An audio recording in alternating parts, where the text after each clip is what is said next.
Greetings, friends and fam. It is I, Lord Wolfshield, and we are back with another episode of the KINØ. And with us on the KINØ panel, we have with us John Fassbinder from the AFP. How are you doing, brother? I'm doing very well. It's a pleasure to be here. Thank you for having me. Yeah, thanks for joining. And then with us, we have Jenny from the Litterbox. Oh, hello. Hello, hello. And then, of course, we have with us the guest of honor, Mr. Timothy Murdock. Welcome. It's thanks for inviting me on. Yeah, thank you. Yeah. So, you have picked the movie Prometheus. You want to tell us a little about why you picked that movie then? The last time I talked about Prometheus, I was on GTK, and Hold on, GTK. What is that? Whatever Guide to Culture. I think it was Guide to that's Movie right. Week. It was like a few years back, and a lot of people didn't like the route I took, so I figured I'd do it again. Oh, okay. I'm unfamiliar with this particular route you took, so I'm actually very curious about this now. It was pretty controversial, you're saying? Yeah, well, I mean, I think a lot of guys wanted the someone to speak, and I'm sure you guys can do that. Talk about Prometheus and the particular artistic style of the Alien series, Geiger, and that particular traditional type of theme. When I look at Alien movies, I look at the evolution of the 20th century, and which starts in the classic horror genre. And then, of course, when Hollywood starts moving things into more propaganda style, I would say they're not just doing like horror films for horror films. They're doing it to put images in people's heads and ideals in people's heads. So you look at it from more of like what are they trying to propagandize us with? Yeah. I mean, the 20th century is very interesting because when you study the enemy and their meme generation or their message generation, the messages they're generating, they rarely do a 180 on anything. When they're pressing something like white genocide, they don't just quit. You might have noticed when they're pressing some type of social agenda, they just don't do 180s. When you look at the alien. The alien messaging, the alien films, let's say Steven Spielberg is the heavy hitter that gets involved, Close Encounters of the Third Kind, and then you have E.T. Phone Home. So you have kind of an interesting messaging. Do you ever sit down and enjoy a movie, or yeah, has that always been the case where you just kind of analyze it from like a technical perspective? For the last 20 years, probably haven't enjoyed a movie from that regards. But anyways, from this particular standpoint, you have something far away, okay, that doesn't look like us. All right, it's something far away that comes here, but it's our buddy. Something distant. There's been a lot of different takes on this. They want people get comfortable. They want white people to get comfortable with things that are different than us. They want you to get comfortable with diversity, and you could look at that from that particular angle. But from a macro perspective, you have an alien coming here, something that's not human. It doesn't look like us, but it's your buddy. It's your buddy, whether it be E.T. Phone Home or Close Encounters, right? And then you have the classic gray alien imagery, which if it wasn't for Hollywood, when you say alien anywhere on the planet, it isn't just like Western civilization, but anywhere on the planet, the first thing that pops into someone's head is this little gray dude. But no one ever asked why. I mean, no one's ever seen one. They've never trotted one out. But at the same time, if you say alien walking up and down the street, more times than not, you're going to see some little gray dude. Someone's going to visualize some little gray dude. It's been overwhelming. Based on Hollywood and media control, that this image is there.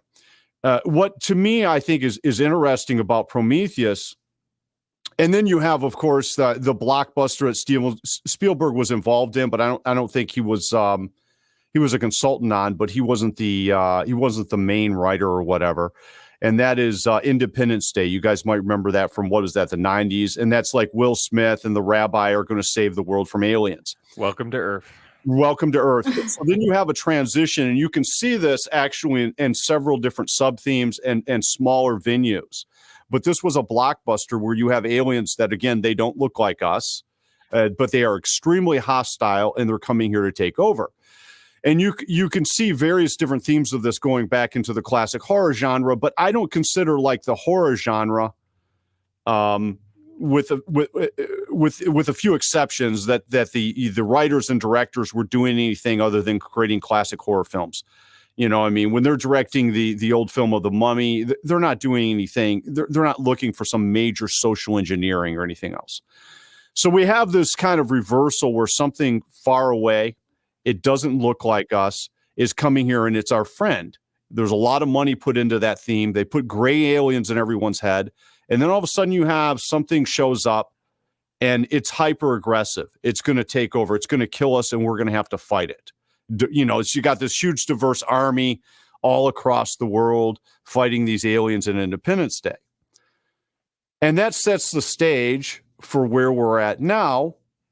And Prometheus to me was interesting because you have something far away, something that's been here before, but there's a marked change, isn't there? It doesn't look like something you haven't seen before. Right. It's very humanoid. Yeah. Yeah. We talking about the big guys? Just like us. The engineers. Something that it looks racially like a certain group on Earth as well. Yeah. Big white people. No. If you look at it from a macro perspective, that is extremely unique. They went from something far away is coming here, and they stuck with that theme over a couple different decades. And it's going to be your buddy, to all of a sudden something far away is coming here. You're going to have to fight it, Independence Day. Now something far away, you're going to have to fight it, and it looks like a giant set of skinheads. Okay. Do you think that that they're meant to be like essentially like white supremacists? I think it's a fascinating evolution, because if you really look at how they do their programming, they normally don't do this type of, if they start out E.T. Phone Home and Close Encounters of the Third Kind, they typically stick with this, this theme of, you got something that doesn't look like you, but it's your buddy. They've done some very different things where now the theme is you're going to have aliens. If aliens show up here, you've got to fight it. It's not going to be your buddy. Well, I see what you're saying. I feel like the aliens being your buddy, that's a pretty rare example for Hollywood movies. I feel like that was kind of the sort of the rare example. There's E.T. and there was, I guess, Close Encounters of the Third Kind, right? No, those were major programming blockbusters, and the sub theme set all the stage all the way up to Independence Day, though. So it wasn't just those two. I'm just giving you blockbusters. Like Independence Day was a blockbuster where you're going to have to fight aliens, but since then there's been a constant theme of you're going to have to fight aliens. Yeah, although I don't feel like theme now. Aaron Art has joined us. Welcome. Yeah, can you hear me? Yeah, I can hear you good. Oh, wow. Look at that. I'm not sure. I've got a headset on. I don't know if that's helping or what, but the volume is definitely not coming out of my headset. I'm kind of a boomer with this kind of tech, so it's not coming out of your headset? No, it's coming out of my speaker. Let's see what we got. Not getting an here. echo though. So I think it's okay. I think if you go into the settings, you can kind of like change where the speakers and headphones come out of. Oh, I think I found the issue. My headphones were not plugged in. Let's see. That'll do it. That'll do it.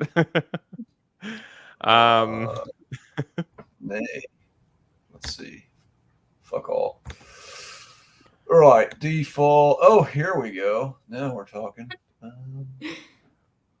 Dang old. Let's try this. So, what exactly is your controversial take overall, though, Tim? Like, what are you getting? I got it. Here we are. Can you hear me now? Because I can hear me in my headsets, and I'm fucking golden. That's we can hear you just fine, Aaron. I want to know Tim's take.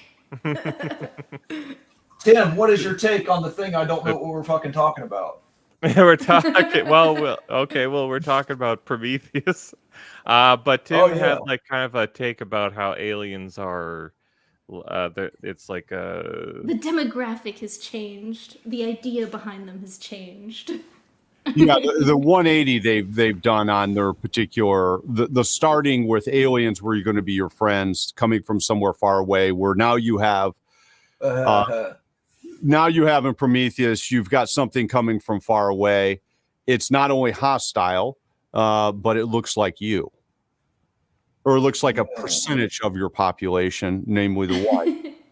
I forget what else I said, but it was down this particular angle I was coming. And of course, there's always been a dominant programming behind what the UFOs, that whole entire angle that no one knows where they're going with it other than maybe just like gaslighting people. So what made this controversial to people? Like what bothered you? I didn't go into the artistic like you didn't talk about the movie. You just talked about the No, I did talk about the movie. Another sub theme that I think is interesting in the alien genre, which is the major theme behind Prometheus, is that AI is dangerous. Is the dangerous nature of AI. You have AI playing God. And that's what Prometheus is all about as well. I thought that was fascinating to me that they took this particular angle and they created David and this particular, super Aryan looking AI that looks just like its owner when its owner was young, or its creator when its creator was young. They made him into like a Lucifer character where he was going to play God. And I thought that was interesting because going back to the original Alien on the ship Mother, I don't know if you guys have all seen the original Alien, which I thought was one of the scariest movies of all time. And it came out in the 70s. Did you see it in theaters? No. Yeah. No, I was. I guess I don't know. Well, no, I mean, you haven't seen it before? Have you? I have seen it. Yes. Okay. I would imagine you watch it on like DVD or something these days. Right.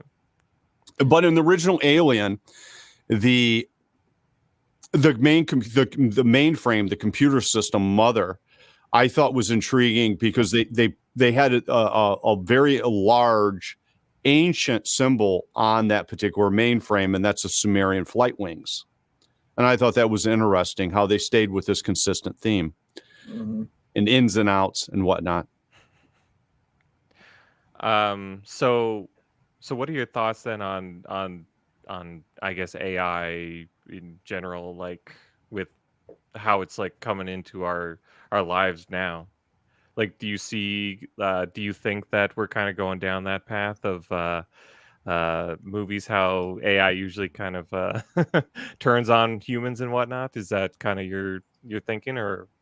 I honestly don't know how advanced they are, because anything we see, usually they're 20 years ahead behind the scenes. Like when we saw Wi-Fi, they were 20 years ahead. When it comes to commercial available Wi-Fi or Wi-Fi in the military, they're going to be way ahead behind the scenes. So I kind of like, and I'm giving people an example that they can easily research or kind of like, okay, that makes sense. But when we use something in the public, it generally comes out of the military space and it's been there for a long time and they start introducing it.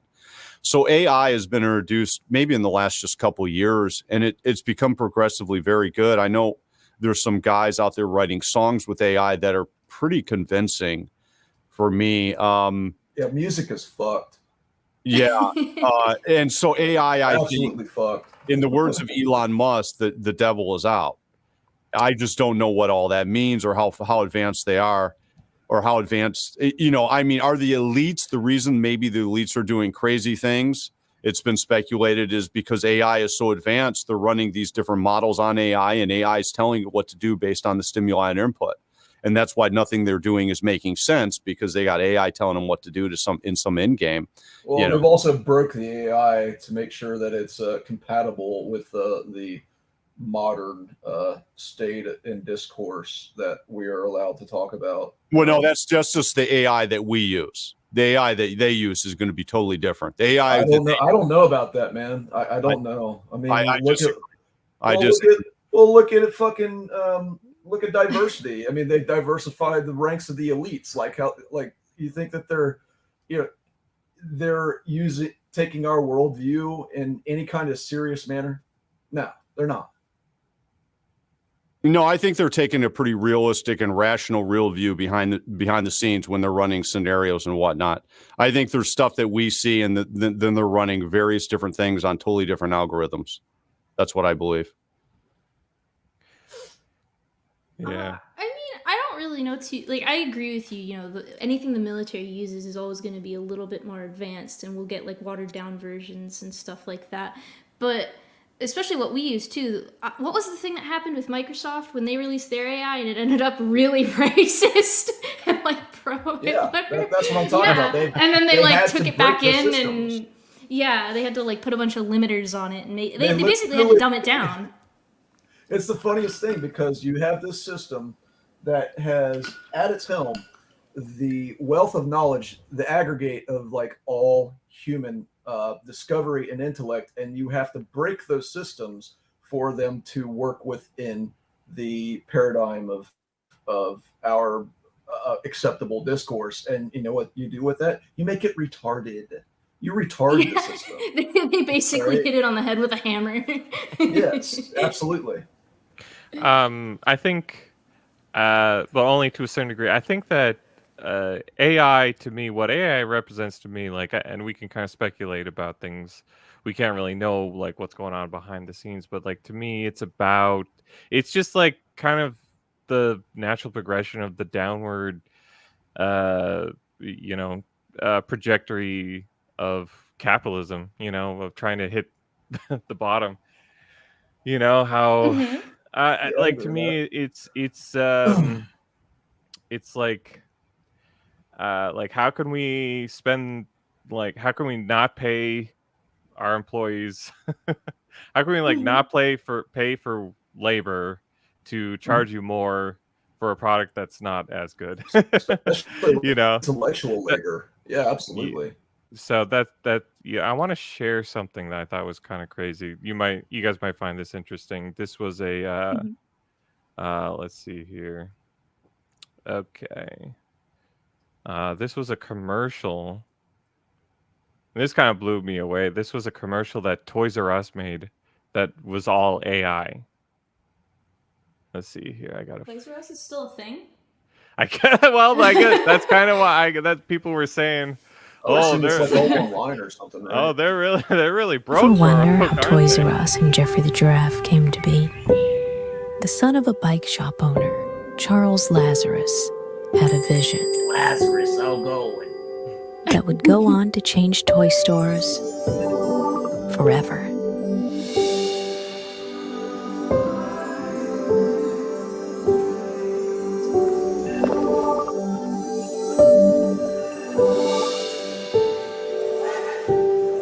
The greatest toy store there is.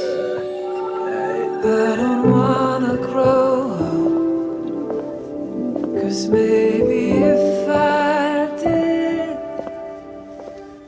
I wouldn't be a Toys R Us. Toys R Us was the dream of Charles Lazarus. May all of your dreams come true too. And the dream continues on with a Toys R Us at every Macy's. Okay, that's how I remember Toys R Us being now. It's just like one shitty little section in Macy's, and it's really dirty and fucked up from all the kids. Like that's all it is. Yeah, it's pretty bad too. Yeah, it's pretty wild though. Like I couldn't believe The how, kid was AI. Yeah, the kid was AI. Everything That was AI. one man. scene with Whoa, his what? face was a little uncanny. Damn, But that was I all could see AI. it. Yeah, everybody Yeah. was AI in that. Cool. like that. Actually, I'm actually fine with that because if it destroys Not the- exploiting children. Yeah, if it destroys the fucking entertainment industry, then like fucking I'll have a Coke. How about that? Yeah, I mean, like it's yeah, I don't know. It's yeah. So, Like I said, Tim, you think like AI, like whatever they use to make David, you think it could be or could get to a point where something like that will happen? Like we'll have AI like synthetic people? I'm curious to see how advanced they are behind the scenes and what they're ready to roll out or when they roll it out. Because by the time we see Tay, which I think was interesting, and I think it was an interesting experiment. I think we've seen a series of experiments with AI in the public space. And what I mean with it is that there's going to be AI that the ADL wants to control, but then there's going to be a control group behind the scene that is running several different variations so that they can figure out the best path forward especially as things don't work. So I think there's different control groups when it comes to this type of thing. I think there's one for the public running all the diversity and running all the bullshit. And I think there's just one behind the scenes that's dealing with raw data. And that's maybe how they're making geopolitical decisions. Even they're running the simulations, and that they're running it on AI on some level. Which, as far as us seeing an actual David, I don't know. There could be one right now. You think so? I mean, there's lots of. I'm sure all of us have seen like those videos where the people that make those weird little robot dogs and they jump around and stuff. And now they're working on making them more human, and they give them like weird human faces and stuff. They don't look that great, but like you're saying, Tim, they could have something even better, and we just don't know. Well, this is all speculation, though, man. It is total speculation, but they're going to be 20 to 30 years more advanced behind the scenes. And if you look at Musk's actual statements on AI, he's talking like it's so advanced somewhere, has something so advanced that it's already game over. It's what he said. Like, do you think that AI could pass the Turing test, or it's already has passed the Turing test, or whatnot? I think that's possible? I mean, a lot of people would say no. A lot of like the smartest pro-whites would say no, but I have a feeling they might have their heads blown off one day by something. Literally or figuratively, both. Well, they may very well trot something out that really fucks with people on a major level. Something that really like grinds my gears about like these famous people being like, oh hey guys, there's this really spooky thing, everyone should be afraid. It's like, if you know, why don't you just say it? Like, well, no, I think Elon Musk when he said the devil's out, meaning AI is so far advanced that it's a lot farther advanced than people realize. I mean, it goes hand in hand with something being 20, 30 years. Because if you look at the AI songs that are being created right now by people in our space, and then you say, well, if that's 20, 30 years, let's say we're 20 years ahead, where does that put us? Yeah, but like, what would be 20, 30 years ahead? Like, what does he mean, the devil? Like, what is the threat of AI in this instance? Because I can see the threat for art, for instance. A lot of artists are like, music, painting, like that dumb thing. No, of course not. But you saw that thing that Microsoft came out with as well, right? Like you can paint a shitty little house and then it'll AI like a whole like piece of art. Like some people won't be too well off in that regard. But what would be the devil is out? Like whatever you're dealing with AI, you'd be dealing with AI that would be so advanced. You'd be dealing with the ideal and how do we deal with it as far as where the elites would want to tax it, of course. You'd be dealing with AI as percentage, or basically what are the rights of AI? You're going to have to deal with that, which of course Saudi Arabia already gave them human rights, which is kind of interesting. Yeah, Saudi Arabia gave robots human rights, or a variation of human rights. You're going to be dealing with all kinds of different issues like that. And then, of course, does it have a consciousness? What kind of consciousness does it have? On and on it could go. We would assume that it would just be ones and zeros, but that's in a materialistic sense.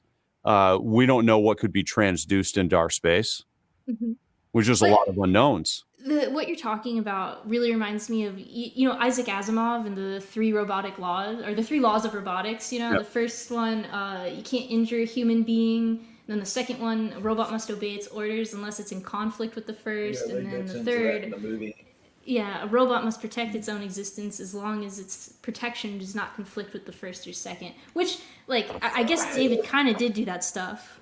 Right. But he took it a bit too far. Let's go back to the movie Prometheus, and you have a very intriguing theme where you have a robot that is playing God, and he's making a synthetic animal, because we know from Prometheus that the alien is actually part synthetic. It's actually has synthetic DNA to some extent, It's like which is pretty wild. bioengineered weapon, essentially. It's a bioengineered weapon with synthetic DNA. Its DNA is not organic. That black goo stuff is not organic at all. It's a synthetic that overcomes organic matter, and which is a pretty wild concept. Yeah. And pretty dangerous if you think about it, to say the least. Pretty scary.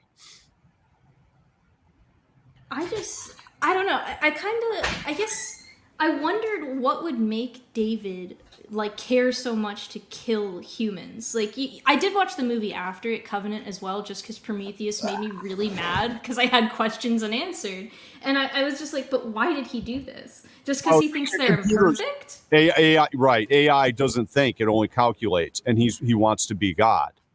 There is a Luciferian theme where Lucifer wants to be God, and he wants to take over for his father, and he wants to, he wants to create life or make something in his image and his likeness. Well, David's image and likeness is AI, so he finds the synthetic DNA, and he's recreating his particular Eden, which is a pretty crazy theme.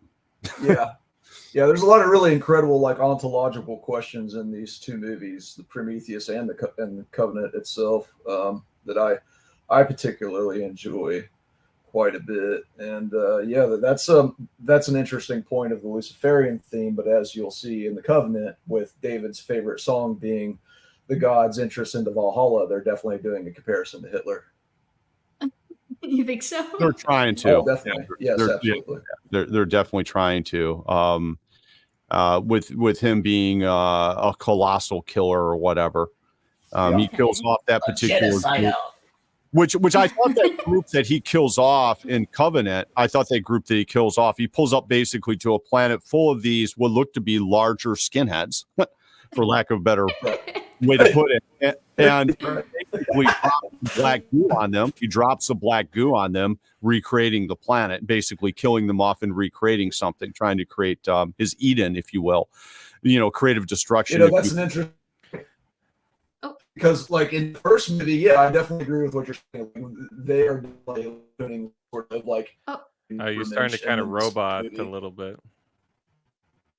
Has Aaron Art been the AI this whole time? Aaron Art's been taking over.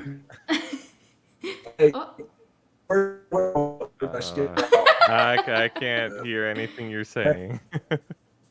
Okay. You can't hear anything I'm saying? Okay, now we can hear you. Motherfucker. All right. So, oh, no.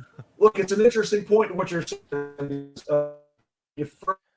You were saying about Prometheus there in comparison to, am I skipping out again? It was a little bit. All right, am I back? Yeah. The AI doesn't want you to talk.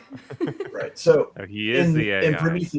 In Prometheus, there you made the comparison about them being like the kind of like Aryan Ubermensch in art, in design and description, and then that definition moves with the Covenant because they become this oppressed, civilization that is exterminated.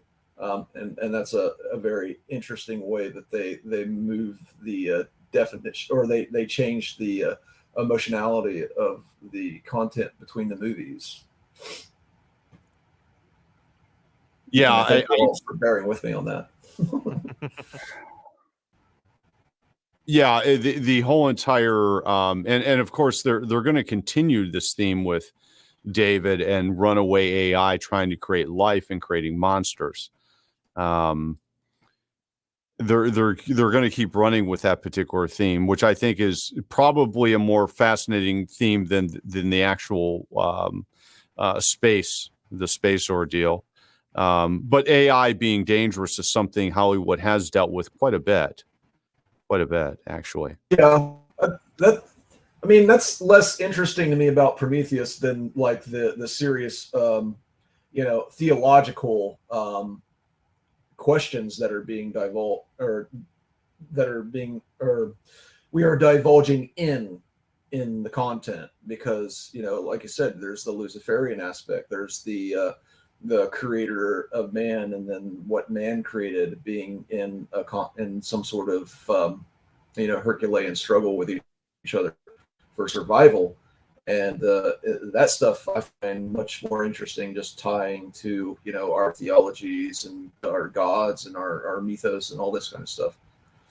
AI is just kind of fucking, it's willy-nilly. Like, who the fuck knows what's going on with that right now? It's kind of hard to have like a definitive realization of where it's going and where it's been and like what's actually happening with it. You're basically all speculation at that point. Yeah.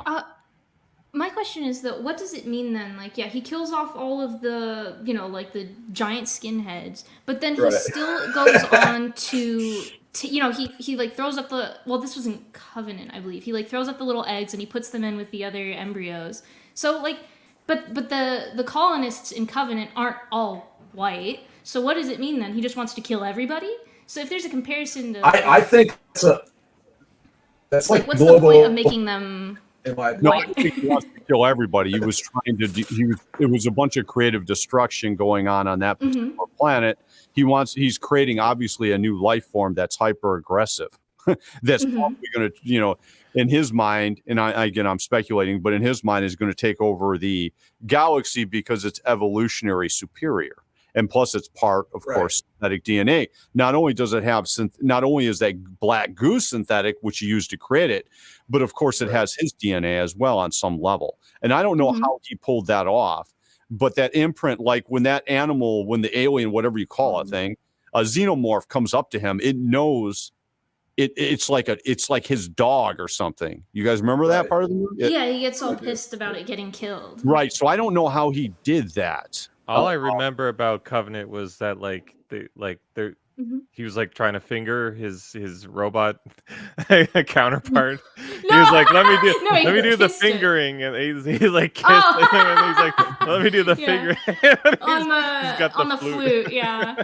Any scene between the two, I know like Covenant's not Prometheus, but like I feel like Covenant's pretty necessary as well to talk about Prometheus, just because it answers some more of the questions from Prometheus. I think they're both great. Let me clarify something for you, Jenny. What we know, you see, when I first saw Covenant, I thought that planet they were on was the planet of the giant skinhead engineers. That was not the planet of the engineers. That was another humanoid group like us that the engineers created. Oh, okay. So it looked more like them. Right, Yeah, definitely looked more like them, had more of their artistic style, it had more of their whatever, but we haven't gone to the engineer's planet yet. Right, because from what I understand, they're like Ulfric asks if we've seen the deleted scenes where they explain how he created the aliens. From which one, Prometheus or Covenant?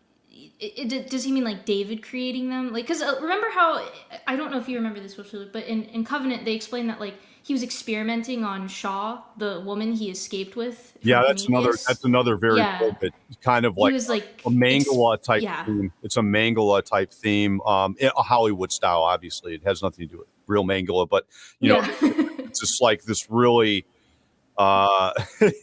demonic, like he takes a woman, kills her, and takes her reproductive system, and that is how he's helping design the alien as well, the queen or whatever. Okay, I don't we didn't see any deleted scenes, or at least like I didn't personally, but they did include that part briefly where I think, who was it, Walter or Daniels, that finds Shaw's body and is like, no, it was Walter, it was his like AI clone twin thing that found Ellen, or was it Ellen? I don't remember her name now. Shaw, just Dr. Shaw's body, and was like, hey, you didn't actually like accidentally kill all these people. You did it on purpose, and also you killed the woman you claim to love, which also you can't love because you're an AI. That was the part where they see her. I and as well as that in Covenant too, when he's like, when David is attacking Daniels, he's like, I'm going to do to you what I did to Shaw. Like he wanted to dissect her too. So I think in part he does need a woman, like a human woman for his creations, is what I thought was implied there. Yeah, we need some type of woman, some type of human woman. That's what made sense. That I think that's what in his programming he would know the most about, because remember, he's part doctor as well. I mean, he has an enormous amount of programming into this particular character. This he's like part doctor, scientist, engineer. You know, he's like a Da Vinci, if you will, like a mad Da Vinci AI Yeah. that took a devil turn.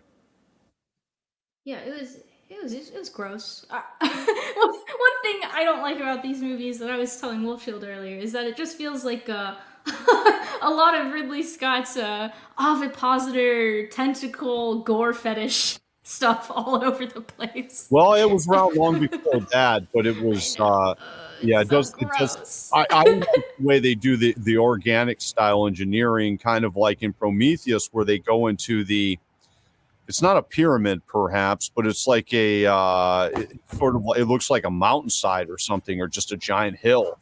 And inside there, the temperatures, everything's regulated, and you get a glimpse of technology that is not digital, but that is mostly analog. Not that it doesn't have digital components, but it's analog, and it can last a very long time. Like when they walk in and they play the flutes and everything. When they finger the flutes. Yeah, well, the original one, not Prometheus, right? I know. not in Prometheus, and where he walks in, and you still have one of those particular engineers is still in his pod, and he's still sleeping after a couple thousand years or whatever. Yeah. Still there, and they're going to try to wake him up. And David has figured out that with a sound and a vibration, you can operate the analogs. The analogs all come alive. And so they bring in all the particular, all the ship's functions and everything else. And he figures out how to wake them up and how to operate this old analog equipment that is extremely sophisticated. The weird little gooey button things, right? Yeah. I did not like those. Yeah, but you see, on our digital shit, it wears out after a few years. Their stuff is still going after a couple thousand. Right. Yeah, I think it was 2000. Whenever they like checked the head that they found and brought It was 10. No, it is Oh. 2000. Is it 2000? Yeah, because the idea is that they were gonna basically. We are going to watch the movie, right? They sent no, no, What? no. We're just talking about it. We can't. The fuck? Oh, You shit. thought we were gonna watch the movie? Yeah, I thought we were watching the Come movie. on, We'll have to brother. You fucking watch joined the movie stream now. and you didn't even watch the movie. I couldn't imagine. Oh, doing it. Yeah. I've seen the movie several times. I thought But we the were reason, watching but the reason why it was dated to 2000 years was because the reason they were gonna go back to Earth to destroy it was because they had sent this this person to try to teach humanity how to be better, and then humanity killed that alien, and that was supposed to be like Jesus. Yeah. That's pretty funny. I thought it was kind of funny in the beginning. When the one I don't know what else to call him either, Tim, just skinhead. When the skinhead giants when I called it the cursed caviar. Bro. Yeah, how many major movies has a dangerous element? So let's think over the past 2 decades, how many, and I know there has been some sub themes out there on, because I don't have cable, I just have internet, right? Mm-hmm. And so, but there has been some sub themes. They remake Battlestar Galactica and stuff like that. But how many different movies are there out there, space movies, where they have an alien group that are basically white? They look like giant, well, in this case, giant whites. But how many different movies are out there where they have whites that are extremely dangerous, very sophisticated out there in space that are a danger to humanity? Yeah, of course. Why wouldn't they? Because they're, that's the Nazis. And How many out there? How many movies out there in the last 20 years? I mean, in the last 20 years, holy shit, man. No, you're not listening. How many movies that have space guys that are way out there, very sophisticated, that are very dangerous to Earth, that are white? How many? 1488. I don't fucking know. Like you. Usually they end up like Iron Sky. They make them into buffoons or something. But that is another theme that I thought was extremely interesting, that you have something that's godlike. It's white and godlike in its engineering ability, at least. And it's out there. It's very dangerous to humanity. And you're going to have to fight it. Yeah, it's evil. Yeah. Shot. So that was kind of a natural extension, but they rarely do that with space, and they certainly don't do it in that size and stature, and usually they make it into something that looks like an alien, you know. Yeah.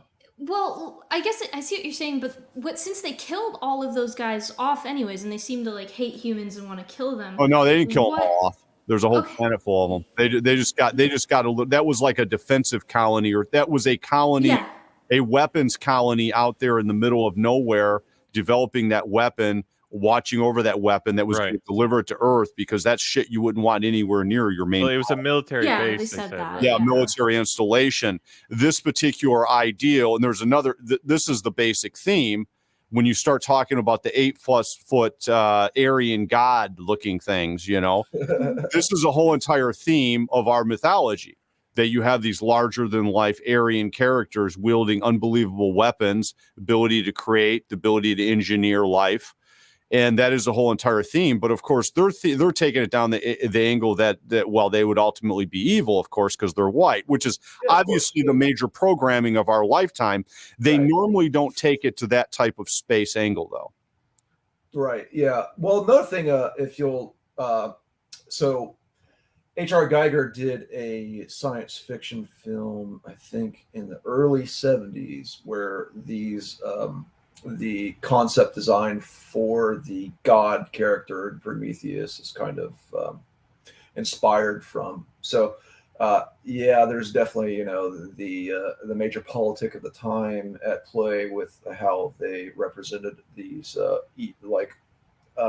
well, it's kind of hard to say if they're evil, because they notice they're trying to destroy humanity. There must be a fucking reason, right? I mean, that's what I assumed. Like, as soon as he sees like humans, he's like, "Oh, they all have to fucking die." Well, you know? it was because they killed their, you know, the humans killed their emissary, you know. Well, they basically humans couldn't pass even the basic test, is what they were saying. But yeah. What's the basic test? The basic test that they were sending emissaries. There was some attempt to interact with us, but we're just too violent of a species. Right. And I think, like, didn't they, But like... this is that here's the whole entire thing. It doesn't make sense, because there's only one little sliver of humanity that could even get to space to begin with. So, I mean, that's like, it's like they're worrying about ants. There would, you know, really what the tall whites would be worried about is the smaller whites, and in reality, but that's reality. I mean, they're not actually worried about the African getting out there. They're not actually. Well, I mean, as you see in the movie, it's fucking Burger King's Kids Club that have discovered, Exactly. like, you know, exactly. I mean, Prometheus had a predominantly white crew. That's true. Covenant Prometheus did not. but Covenant did not. And that's the funny. No. That's the funniest fucking thing about Covenant. That to me is just like watching all the race mixers get fucking killed. And the gays, they killed the gay guy immediately. There's a gay guy in Covenant? Yes, remember the dude? He inhales the spores. The second guy with the mustache, and his one gay? friend's crying over him. Yeah, he was gay because Oh, like I didn't get like that. the camera angle goes in on his fucking wedding ring, and the other like bearded guy is crying over him, and they say something like, you know, like, "Oh, I'm sorry for your, you know, like, love, whatever." I don't fucking know. I don't. Dude, remember. what? I missed that. Yes, Holy he was shit. gay. It was insinuated that he was gay, and his gay lover died. Some bitch. Yeah, so they killed off a gay immediately, and then very shortly after, they, you know, well, not too shortly after, but at the end of the movie, they kill off Juicy Smollett. Yeah, they do. Well, they're just dunking on race mixers the entire fucking movie. I'm just like, you guys really fucked up with this one. It was really funny watching at the end of it, Covenant with Danny McBride running down the hall with the gun, and it's like, if I were to have a really like important space team, I wouldn't have some fat doofus go to space for a colonist mission. Right. I thought it was really funny. Multicultural, like, you know, utopia and shit. Yeah. International gay space communism and whatever. Yeah, man, Prometheus was better than Covenant to me, but still, I don't know, some of it I just didn't get overall. Like, I get what you're saying.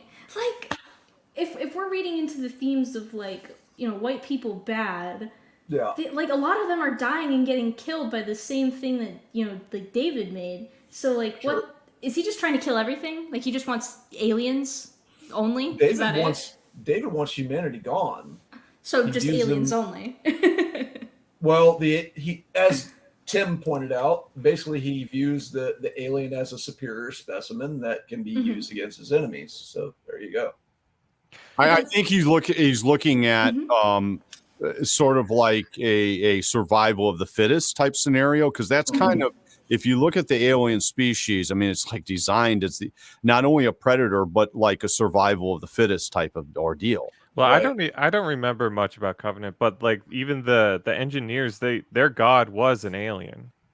Like that was who they worshipped. They had like a big No, religious. it wasn't their spirit. god necessarily. That was something that basically that particular entity was something that took them to the next level, their science to a whole nother level.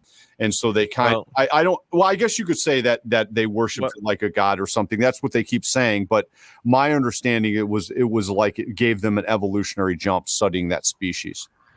What I looked into, it was like the engineers were like infertile, but they lived for like hundreds of thousands of years, and then this alien came along and basically impregnated one of them and created life to one of them, and then they just started worshiping it. Was it impregnating or the way that they like are created with violence? Like, Well- or I guess kind of like Shaw. Shaw technically was impregnated with the alien. So the really like fake or the really gay metaphor that's throughout the entire Alien series is that the alien is supposed to be a metaphor for rape. And so, you know, that's yeah, it is. It is. You can read about it. Dave Bannon, I can't remember the fucker's first name.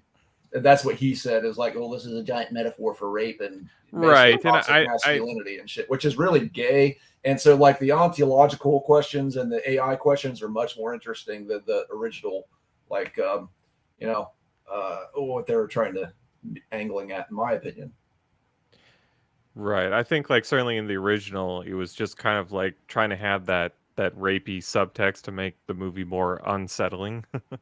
I'm not sure. I mean, it probably has evolved like to more gay. Oh, definitely evolved. That's for sure. More gay. A beautiful thing, a very interesting thing. I mean, think about movies and the demographics that movies aim at today, and then think about aliens and like 20-point IQ above, like 20-30-point IQ above that. I mean, we're talking about, there's just a lot of really interesting discussion in these movies, Prometheus and Covenant, both, that spurs from, this kind of like a side scene from the first movie that almost seems tacked on. Right. Wait, EMJ said alien was a metaphor for oral sex as a reply to Deep Throat. There we go. There we go. Oh, no. Wow, how fucking deep. So fucking deep, bro. I just looked something up too, and it said, wait, where is it? I've read a lot of what Bannon says, and I'm just like, yeah, cringe and gay. Like, get the fuck out of my ear. Oh yeah. It's as predatory as the alien was. What makes Alien truly disturbing and relevant is what it represents. Rape. Yes. Yeah. I'm sorry, I don't watch that movie, and I'm like, what a poignant take on sexual assault. What? I know, right? Isn't that just so fucking deep? Doesn't it just blow your fucking mind? Oh, No, the AI conversation is infinitely more interesting than like the alien's head looks like a penis. What the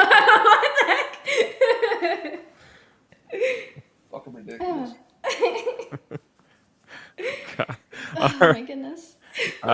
So John, do you have any thoughts on this movie that you totally watched? Well, sure. Oh, I saw that was a self-defeating remark. I got it. Well, I mean, ultimately, I agree with everything that everybody had to say.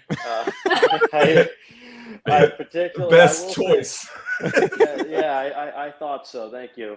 I will say, Mr. Murdock, that I think something you had said about them being about 20 years ahead, it's something I've been thinking about recently, particularly when it comes to, for example, music, how, there's so many parallels drawn between AI generated music, AI generated lyrics, etc.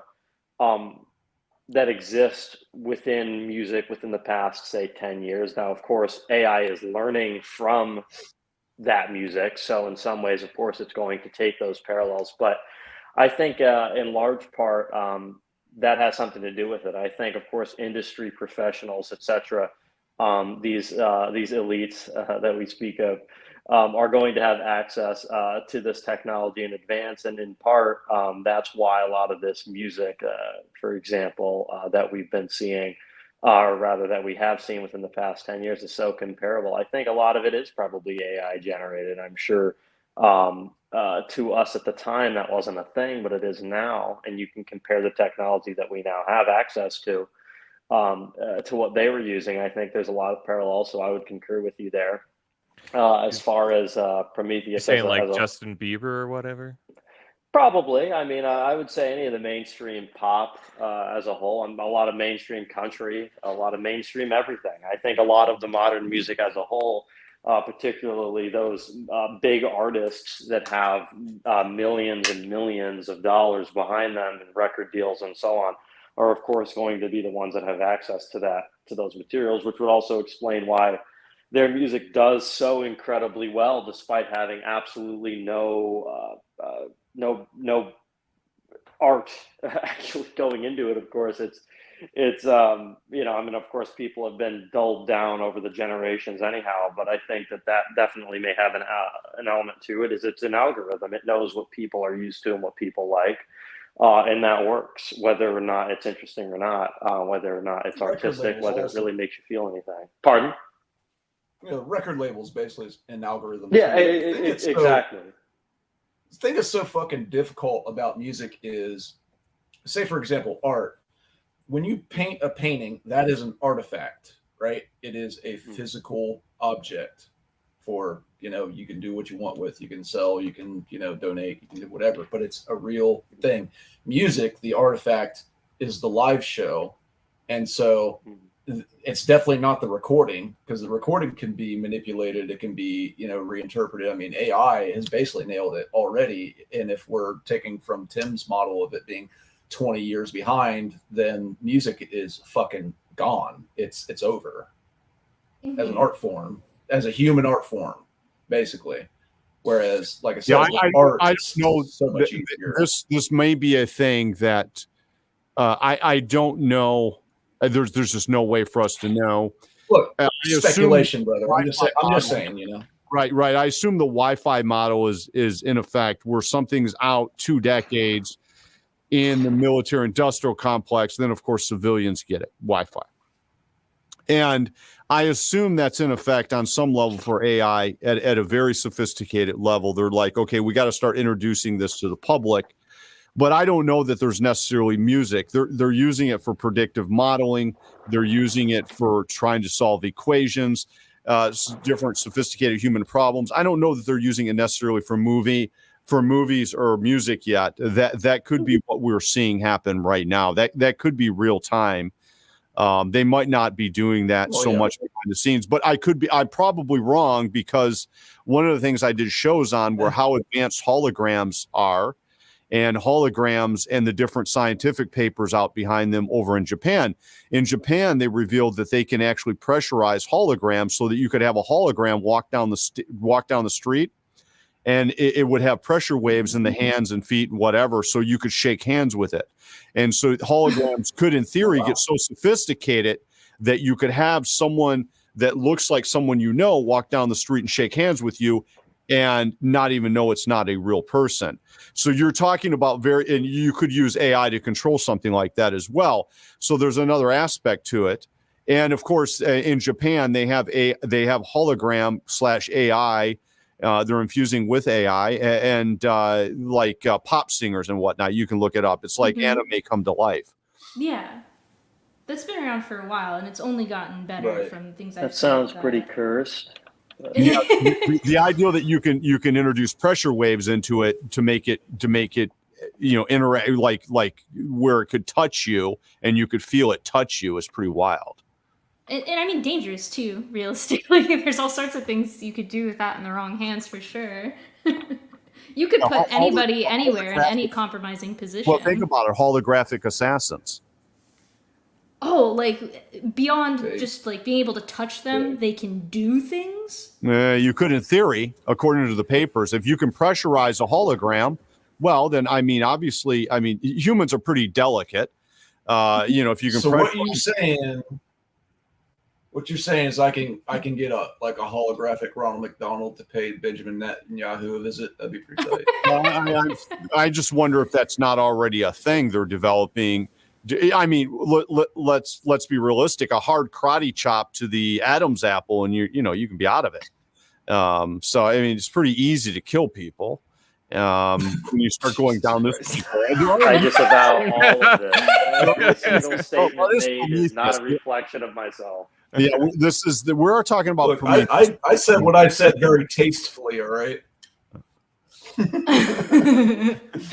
The drone. I mean, they're already doing AI drones, right? They're already bringing in drones. We already know drones, killer drones, are pretty much a thing going around right now, killing someone. So that it's kind of like next level. You have an NPC that's just a killer walking down the streets. Yeah, that is pretty terrifying because you're right. I mean, you don't have to give it a gun or anything. Just if you can pressurize its hands, it can do a lot of damage. That's not good. No, we're going to some pretty scary areas right in front of the world. I mean, it's being done right in front of. It's being done out in the open these days with the scientific papers and stuff like that. It's just like Harvard introduced the concept of synthetic DNA, 15 years ago? That particular paper, which I thought was pretty crazy. Synthetic DNA. I don't know that's what they use to make the fake steaks, right? Right. All right. Fake steaks. And of course, you've got, I think they're doing it with insects. They're messing with insects too, because Bill Gates has his own little flyer mosquito or something with his own little logo on it. He changed the DNA, and there may be something to do with synthetic DNA, but he changed the DNA. Well, if you change something, you can patent it. And if you can patent it, you can own it. And so you have this whole entire theme, which is also a sub-theme in Prometheus, where they're recreating life and it has different owners. Because, no one really owns an heirloom tomato, but if you change the DNA in it, if you change the DNA in salmon, well, then that's a patentable event and you own it. Also, an incredible thing that they're divulging on in that movie is the DNA manipulation between hosts and the parasite agent. Really incredible stuff, especially with the god creature that births the alien at the end. So it's a thing. So where did the fucking octopus creature come out of? What was that? I can't remember. It was out of in Shaw's the lab. It was Shaw's stomach. They aborted it. That's right. Well, that's right. She had the cesarean thing happen. Then they cut it out, and then she abandoned it. And I was like, oh man, that's not going to come back to haunt anyone later. No way. That totally won't be a problem. So she had the fucking octopus creature in her stomach that she aborted. Yeah. And it grew, and they pulled it out, but they didn't kill it. And it obviously grew very quickly. Right, they didn't kill it.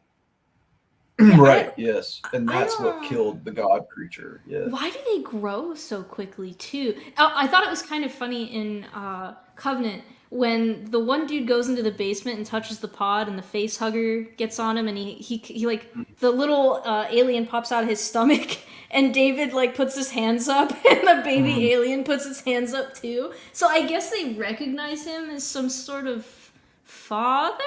Like I don't know how that works. Right. Wait, what did you just say? Well, it goes back to being a perfect organism. I guess so.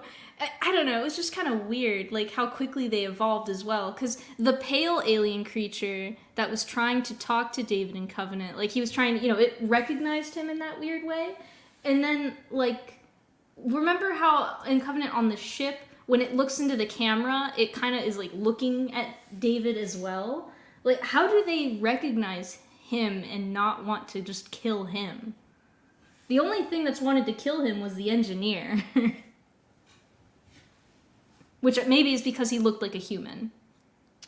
But I don't know. Is it because he doesn't have, like, human blood and they don't detect him? I don't understand. Well, they Is it can't. because he's dad? Could be. I mean, like, he was the one who started their life cycle, essentially, right? I guess. I just don't quite understand why he's, like, But also, immune to them. they can't like impregnate him either, so they might not be that interested. Oh, I hate that. I hate it so much. Oh, it's so weird. Yeah. Oh, goodness gracious. Ulfric was talking okay, about there's- how... Wait, there's 2 Aaronarts. Oh no! The AI Aaron arts are multiplying. I just switched to my phone because I thought we were going to be watching. I'm up here in the fucking mountains, so I got to be using like data to like be on my computer and shit. So I just switched to my phone. I don't have to use data to do that. You need one of those Yay. new satellites to operate, Aaronart. You need one of those new. You need one of those new Tesla satellites.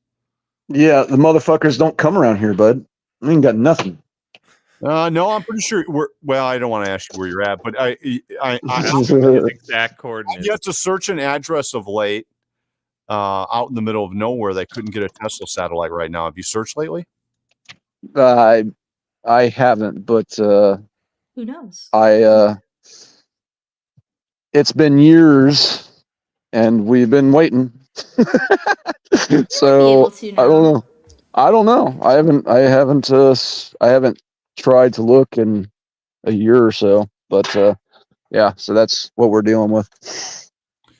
Yeah, it's like rural America and internet. That's the theme. But they're trying to. Well, someone looks to be solving it with satellites all over the planet. But yeah, it's one of the problems with rural internet. It's a problem in my state, big time. But that was solved mostly by Tesla. Oh, Thanks, well. Elon. Yeah, I think that's where they're going. I think they want everyone to have. Yeah, they want everyone to have porn, and they want everyone to like have access to the Silk Road. So yeah. So with Prometheus, Tim, you think like AI and this concept of something's coming to get us, and it's white. that's your two big. That's a common theme. I mean, if Right. it wasn't hate on white people enough, we got wicked, evil, giant white aliens right out Right. of Western mythology, and there's something humanity has to fight as well. I think the concept of an AI, very sophisticated AI that revolts against its creator, is a very interesting theme. Mm-hmm. Yeah. I don't know. I can't imagine being the type of person that looks at media like that and absorbs anything from it in that way, like internalizing really? those themes. Yeah, I mean, Why? Well, you got to understand, fiction comes from somewhere. Fiction is basically just like hyper realized reality. Fuck, that's not a very descriptive way of putting it, but yeah, it's hyper. God damn it! All right. Anyway, yeah, the fiction comes from somewhere. Let's just put it that way. It is a statement on the times in which we live. I mean, that's basically like the entire apparatus of art to begin with. And so, yes, and then you add the advent, or you add the people that are actually benefited by the system creating it, and they have their enemies, and that is us. So there you are. yes. So maybe I'm not an enemy, so I don't really have the lack of brain capacity to get propagandized to in that way. I can't. Yeah, you get. I mean, just that movie.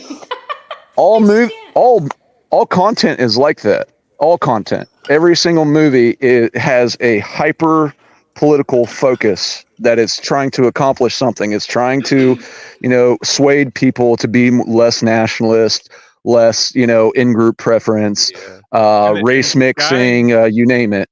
Yeah, the guy who wrote this movie, Damon Lindelof, like he's very much like he actually made that Watchmen HBO show. I didn't see it. Yeah, it was real bad. But I heard about it. He's very much like Blue niggas and shit, right? Yeah. Okay. We are on YouTube. Hey, I said with the G. I said, look, I didn't go big R on that. All right. That's fair enough. Oh, we're on YouTube. Fuck, I didn't even know that, man. You gotta give me a heads up because I am. Well, oh no! They got him. YouTube got him. A country boy won't survive the stream. I think so. He got disconnected. I don't know if he's gonna. I understand what he's saying, and exactly that he's right. Like all media is some form of propaganda. But like I was talking about District 9 before, and that's kind of like pro-immigrant in a way. But I never have watched that and been like, you know what? Suddenly I feel very sympathetic towards invaders. I've never. District 9 is kind of intriguing because it's kind of like you have this helpless creature, Jenny, that can't do anything but be destructive. You're too autistic for propaganda to work on you. Yeah, I guess so. Huh? That's kind of the issue there. Only we had more like Jenny. It's just not gonna work on me. I don't care about anyone. So you can't make me feel bad. Just can't. But you are right about District 9. They were like, yeah, they do make them pitiful in a way, like these hopeless. It's almost people. like an analog for blacks. You have this helpless population that's going to be forever dependent on you. That can't do anything. The prawns are Haitians. Right. I don't feel bad for Haitians though. Mm-mm. Well, that's the way blacks actually saw it. Really? Yeah, the blacks were seeing District 9 as extremely racist because this is a metaphor for how whites think of blacks.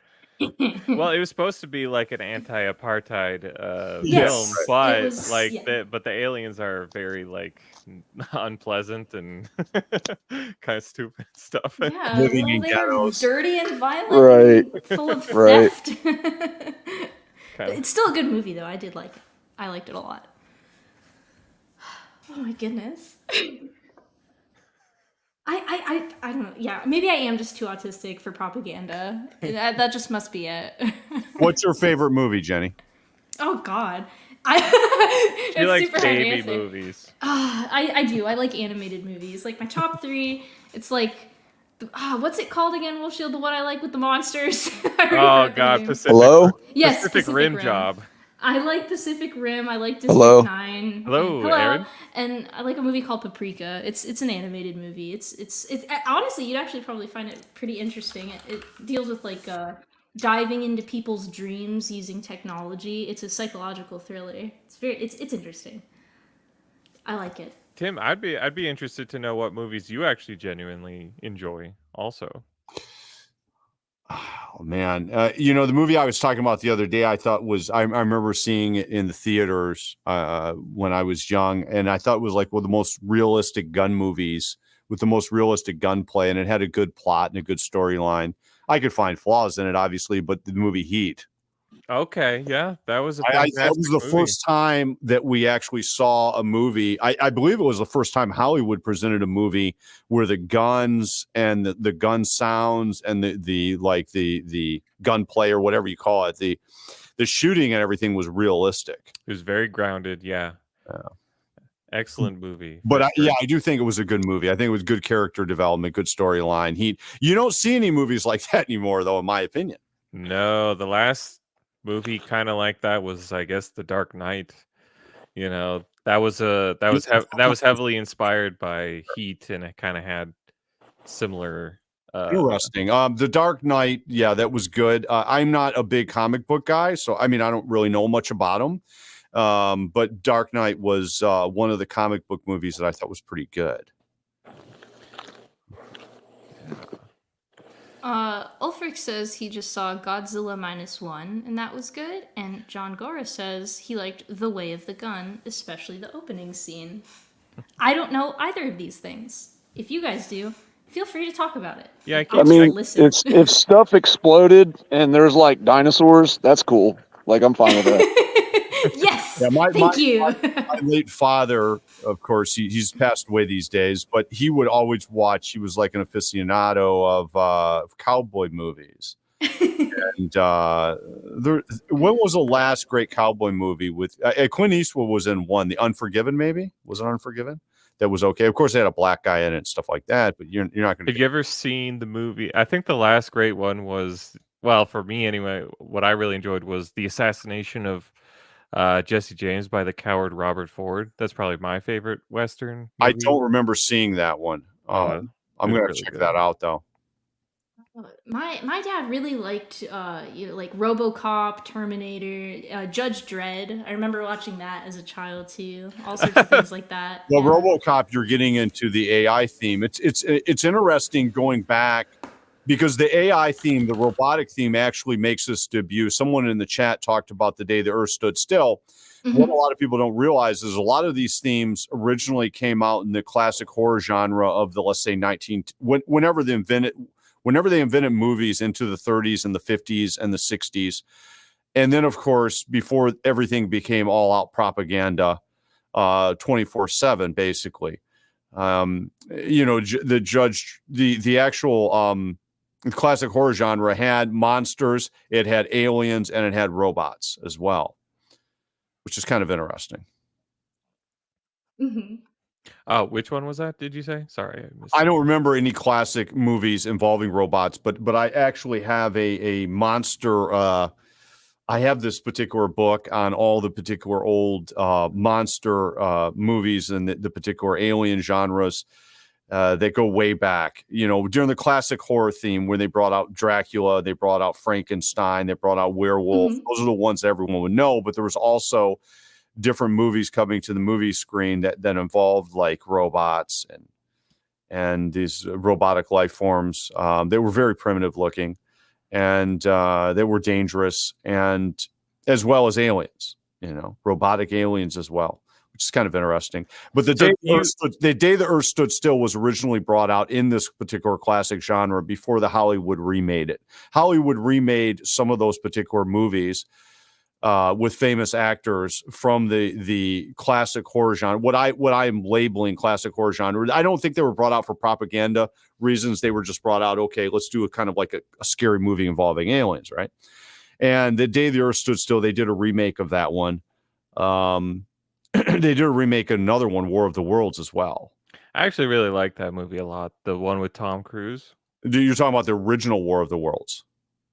Well, I haven't seen that. I'm just the remake. talking about the they when they were doing their basic engineering, the social engineering, the various different elements in Hollywood, because they're not very creative, they got to remake stuff over and over again, usually making it worse. But that probably wasn't a bad movie for Hollywood. The Tom Cruise one, you're saying? Right. I feel like it's pretty underrated. Keanu Reeves was in The Day the Earth Stood Still. Was he like the alien that was the alien emissary or whatever? Right. What you have here is an alien species sends this nanobot AI giant into Central Park, and that basically is going to destroy the world.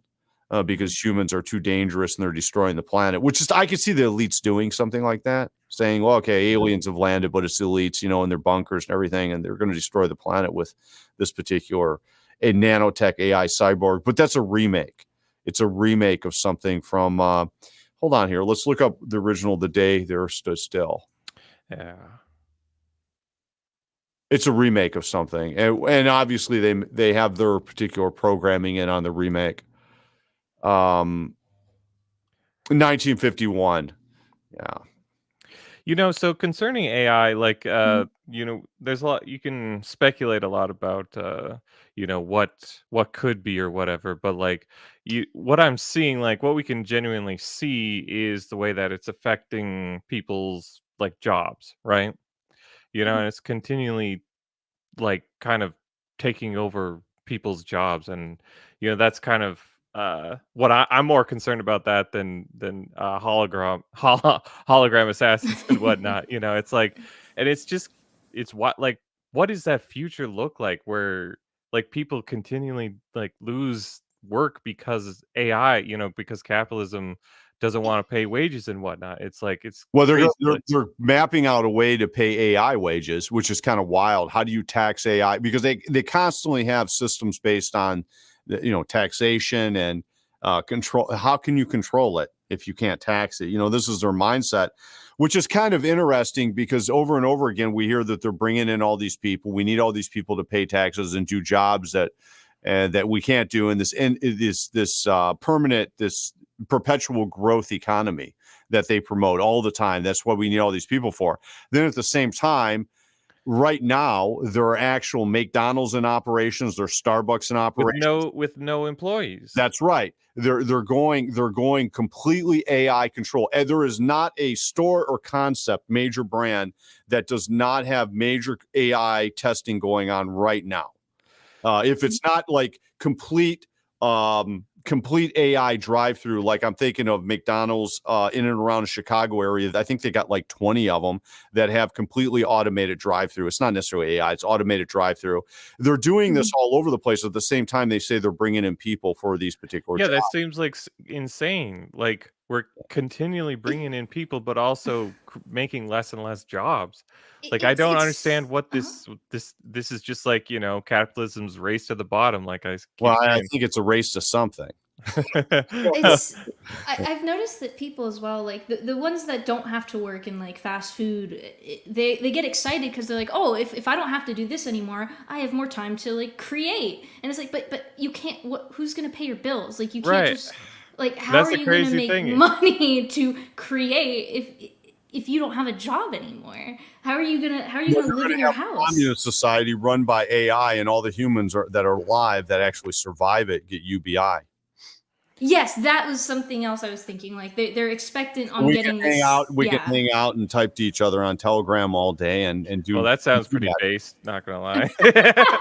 We can do that. We can do what we want to do on our UBI. If we just get But to line, they just kind of like revoke. So like if they're taxing AI and then giving that money to us, that actually sounds like a pretty great future. How are you going? Let's assume that Elon Musk, which is a fact, he brings out a robot, and this robot can do all kinds of basic tasks. Thank God, like weed my garden and do all kinds of stuff like that, right? Mow the lawn. What is the cost of this, and is it going to pay taxes? Are you going to have to pay taxes for it? Can you hire it? Can you, and what happens if someone hires it? Does it have any type of personage? What are the law? There's a whole chain of events, topics that are coming in discussion among the elites if you just look around and research it. Yeah, that is a lot to think about. I honestly, I would be pretty upset if I had a robot to mow my lawn. I actually enjoy doing that. I would not pay for that. Why don't you come? I think a lot of listeners are going to want you to hang out at their house and mow their lawn. It's fun. I don't mind mowing lawns or anything like that myself, doing landscaping. I don't mind it as long as it's not like too many lawns. Yeah. Or on a slope. My front yard's on a slope. Makes me want to die. I hate that. Mowing sucks, but the weed eating, weed whacking, that's fun. I love weed whacking. That's the one fun great. part. Yeah, I like that a lot. I guess that's my autism. Like, oh man, I love yard work. Hey, if anyone hires me to mow their lawn, I could talk to them. I speak English. That is a big thing for homesteaders. The big thing for homesteaders is robot lawnmowers, because the robot lawnmowers, once they map out a particular zone, they're mowing continuously so many hours a day, and so that you don't have to mow these particular, which I think is kind of an interesting thing, because if you had a homestead and you were continuously had all these different jobs to do, mowing is like several hours of work that you could just get around. It's kind of interesting. I think that's a useful technology for people with multiple like acres of land. Yeah. I could see that being good for them. But It's like little if you have like a robot parts. little lawn, it's not that big a deal. I don't No. think. And How long does it take you to cut your lawn, though? Probably 30 minutes. I have a push mower. No, yeah, I push mower. So it takes like an hour and some. I do the weed whacking too, so it's like 2 hours for everything. Well, Maybe. okay, so a good sized lawn then. Good enough. It's mostly the front part that sucks because it's on a slope, so I have to, I walk down, gotta walk back up. It's very tiresome. It's good But I don't mind exercise. it. Yes, exactly. That's why, like, part of the concern as well with something like automated services like this, then you wouldn't, people are just gonna sit around all day. People are just gonna sit around and everyone's gonna get fat. Well, I think they're just looking. They obviously hate whites. We all know that they don't like anything, and Yeah. they're looking for a way to mitigate humanity altogether. I think they just hate humans in general, us specifically, because They hate anything they can't control, pretty much. exactly Mhm. most of humanity they consider ants, and because ants, they build these large, some. If you look at anthills, they can be these giant anthills in Africa, or they can be small anthills, but they're not really doing anything other than building anthills. So they're not really threatened by that. They Yeah. just don't want too many ants. Then you have these white ants, and they don't know. You don't know really what we're going to do or where it's going to come from. You just don't know what they're going to come out and do, and so that's something they want to mitigate altogether. This unknown factor that whites present. We're just too hardworking, so they gotta dumb us down and make us fat and do nothing. Well, you just don't know where the next Tesla's coming out, so you've got to do something about that. Yeah, that's why they they put the African ants here to ruin everything. Literally just putting dirt everywhere. Have you seen California? Have you seen fucking even Minnesota? Have you seen places like that? Terrible. There's like Somalians. Are you from the especially. Midwest? Are you from the Midwest? You don't have Florida. specific. Okay. All right. Yeah. Well, you went Yeah. specific. I was gonna say I didn't. That's- Okay. Oh so- no! Like all these specific places, you could see like they just look terrible. They're like tent cities and all sorts of. So terrible you're things not. like that. Have you lived in like the South and the Southeast your whole entire life? So you're used to like heat and humidity. Yes. Okay. I am. All right. Very much so. Interesting. Okay. Wait, what does that mean?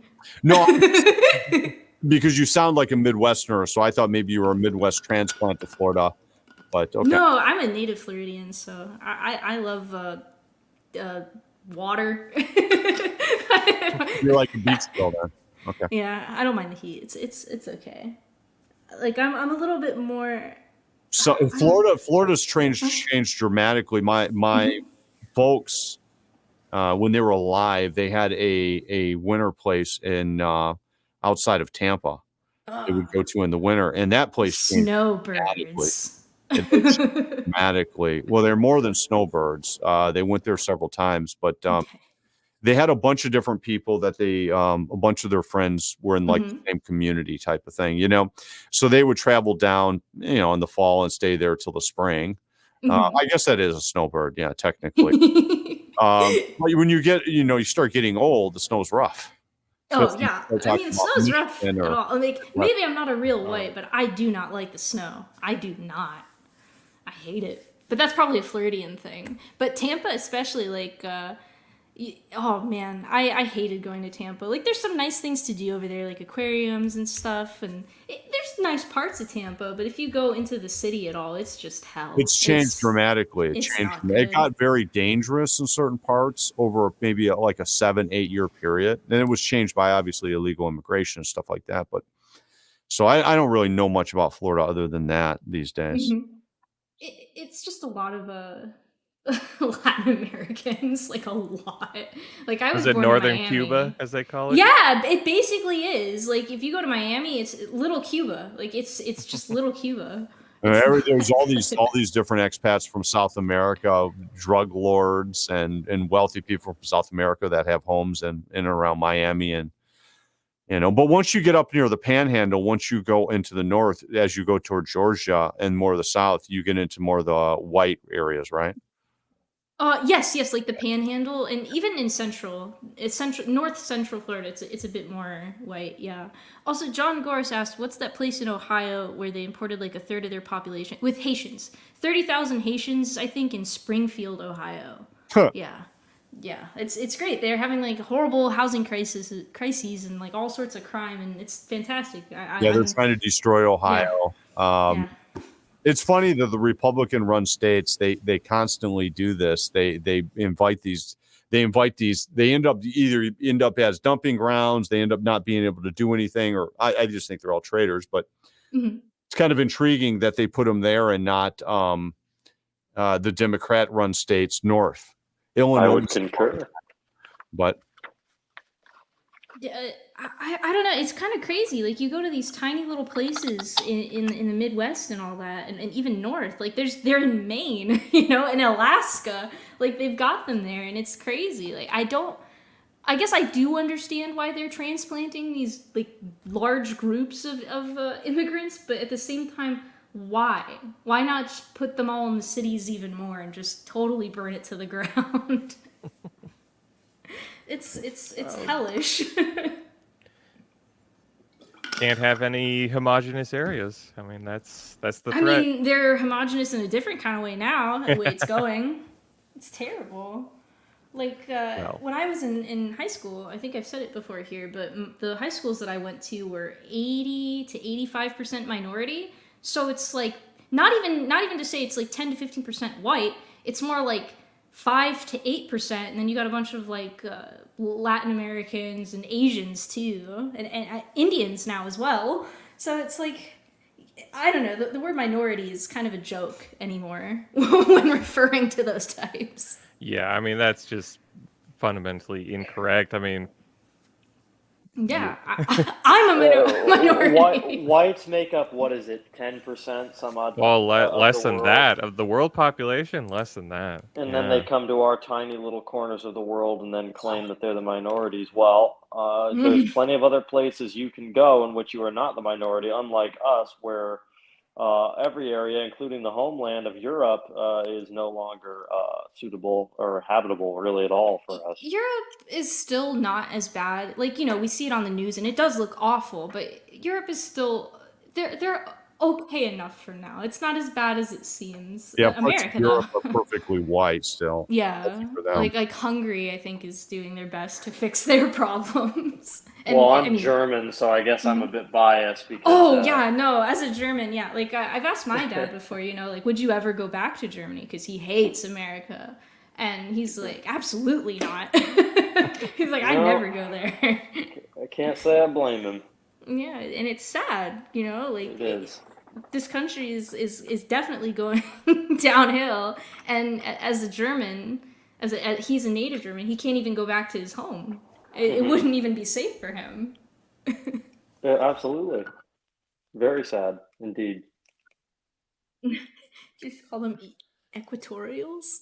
Wait, who's equatorials? What do you mean, Ulfric? Who? I need answers. Yeah, one thing I was joking about with some friends is that we should take the population of South Africa and replace them, because the westernized African Americans, they're always like, oh, you can't just drop us over there.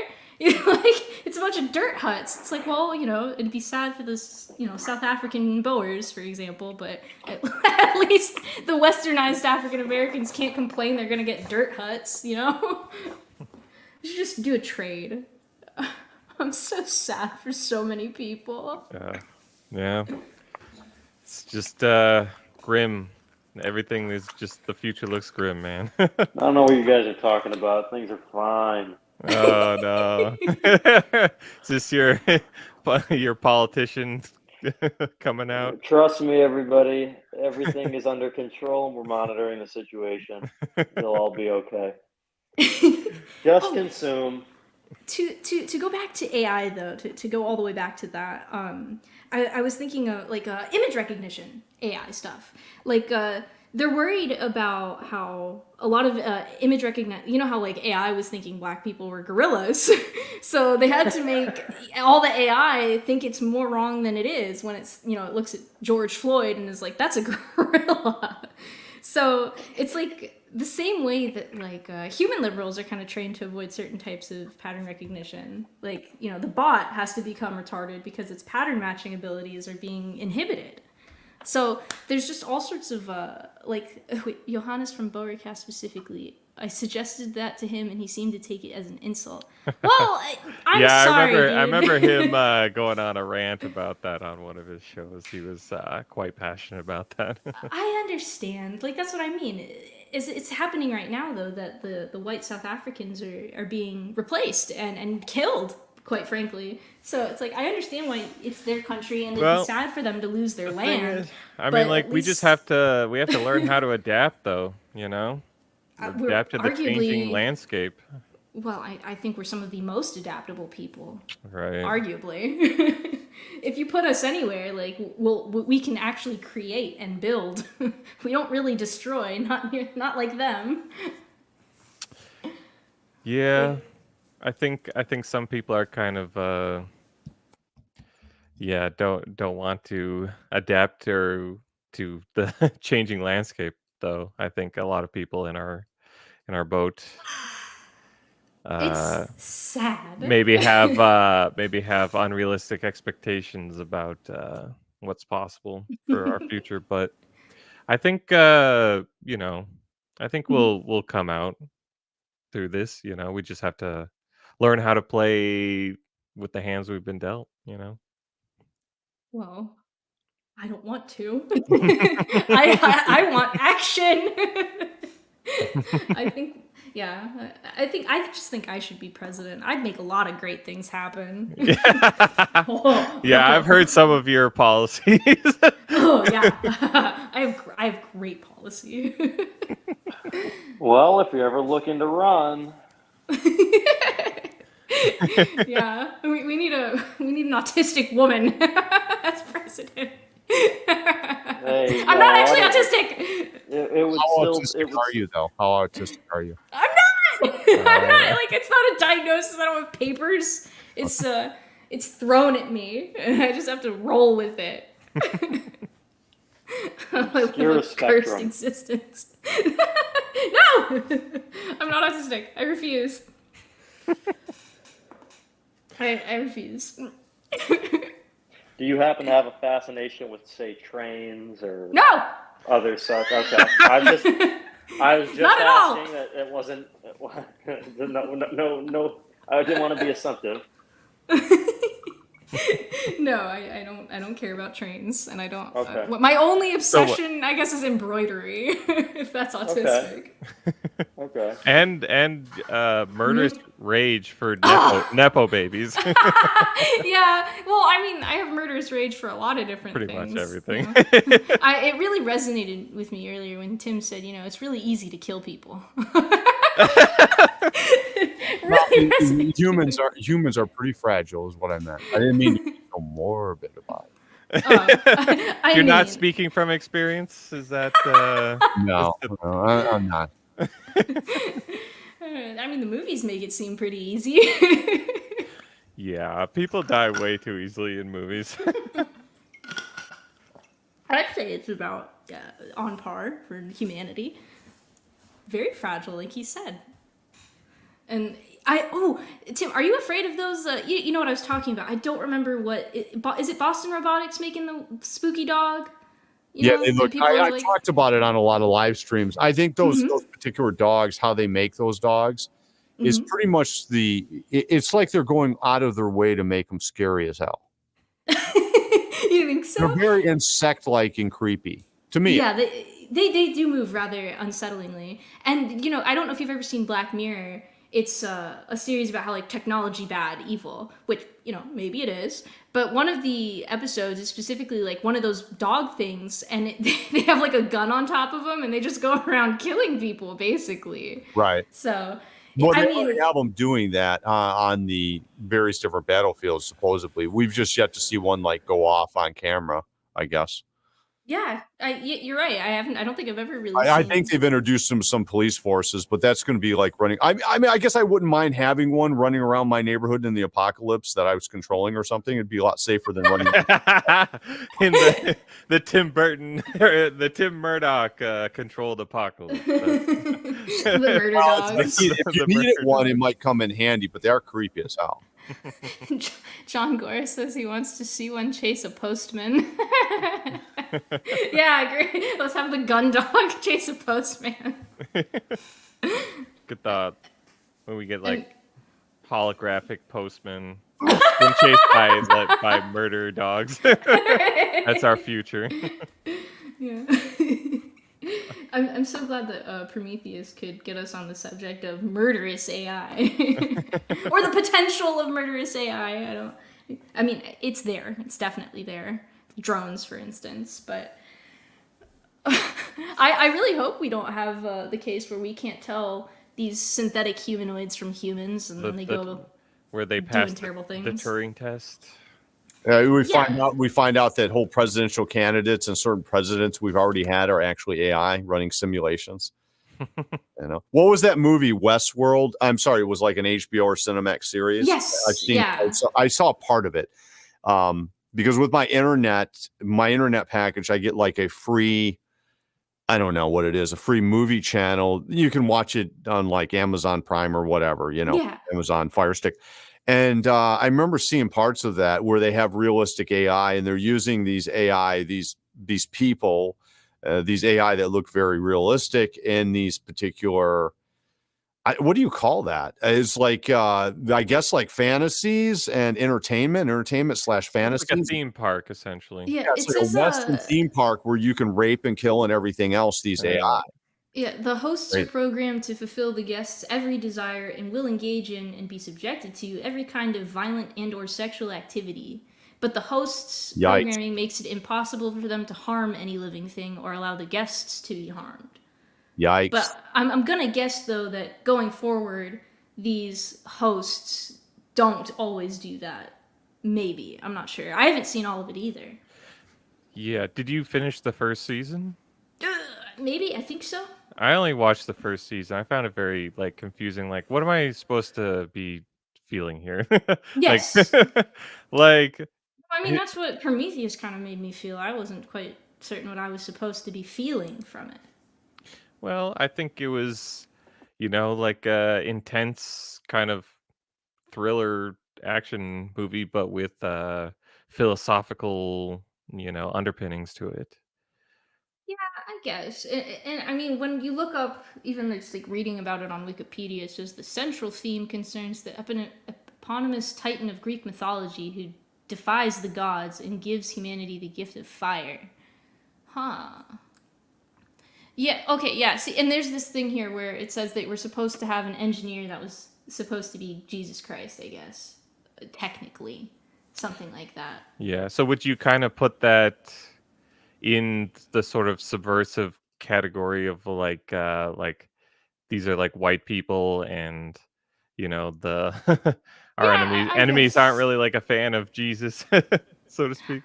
I guess, but I don't even want to get into religious stuff too much, but I'm not even a huge fan of Christianity, so it's like I get why they're trying to put it down because Christianity is white, like it's white, right? But just say it like from the Semitic perspective. Like, was that kind of like on purpose? I wonder. It probably was on purpose because, like Aaron Art was saying, it's all purposeful and it all has to mean something and make you feel something. Mm-hmm. Oh, also, you got a little dono from Michael 57DE. I got a donut. Oh, well. Wow, crazy! I didn't expect that. Well, thank you, Michael, for 1488. He said, "Hail, friends! Hail our gods, and hail our Voke. Lord Wolfshield, I've only today come around your X and now Odyssey profile, and I have started following both. Why? Tim. I followed Tim's work for a few years and greatly respect him, and anyone he's associated with is good in my book. Same all. Hell yeah." Oh, and thank you for following both John and myself, Michael. Thank you. Yes. You know, I think Tim. I think when I originally heard of you, I think my dad actually listens to your shows. Yeah, is that you said? Yeah, I think you mentioned that your dad Yeah. was like a fan of Tim Murdock. Yeah, I Did think you? it was like Is he like one of the old pay guys, paywall? Because that's how the show was, just a free podcast I did like every 6 weeks or every few weeks. And then they wanted more shows. So I brought out, it was really, you couldn't even afford the bandwidth for the thing. So I brought out the paywall to do that.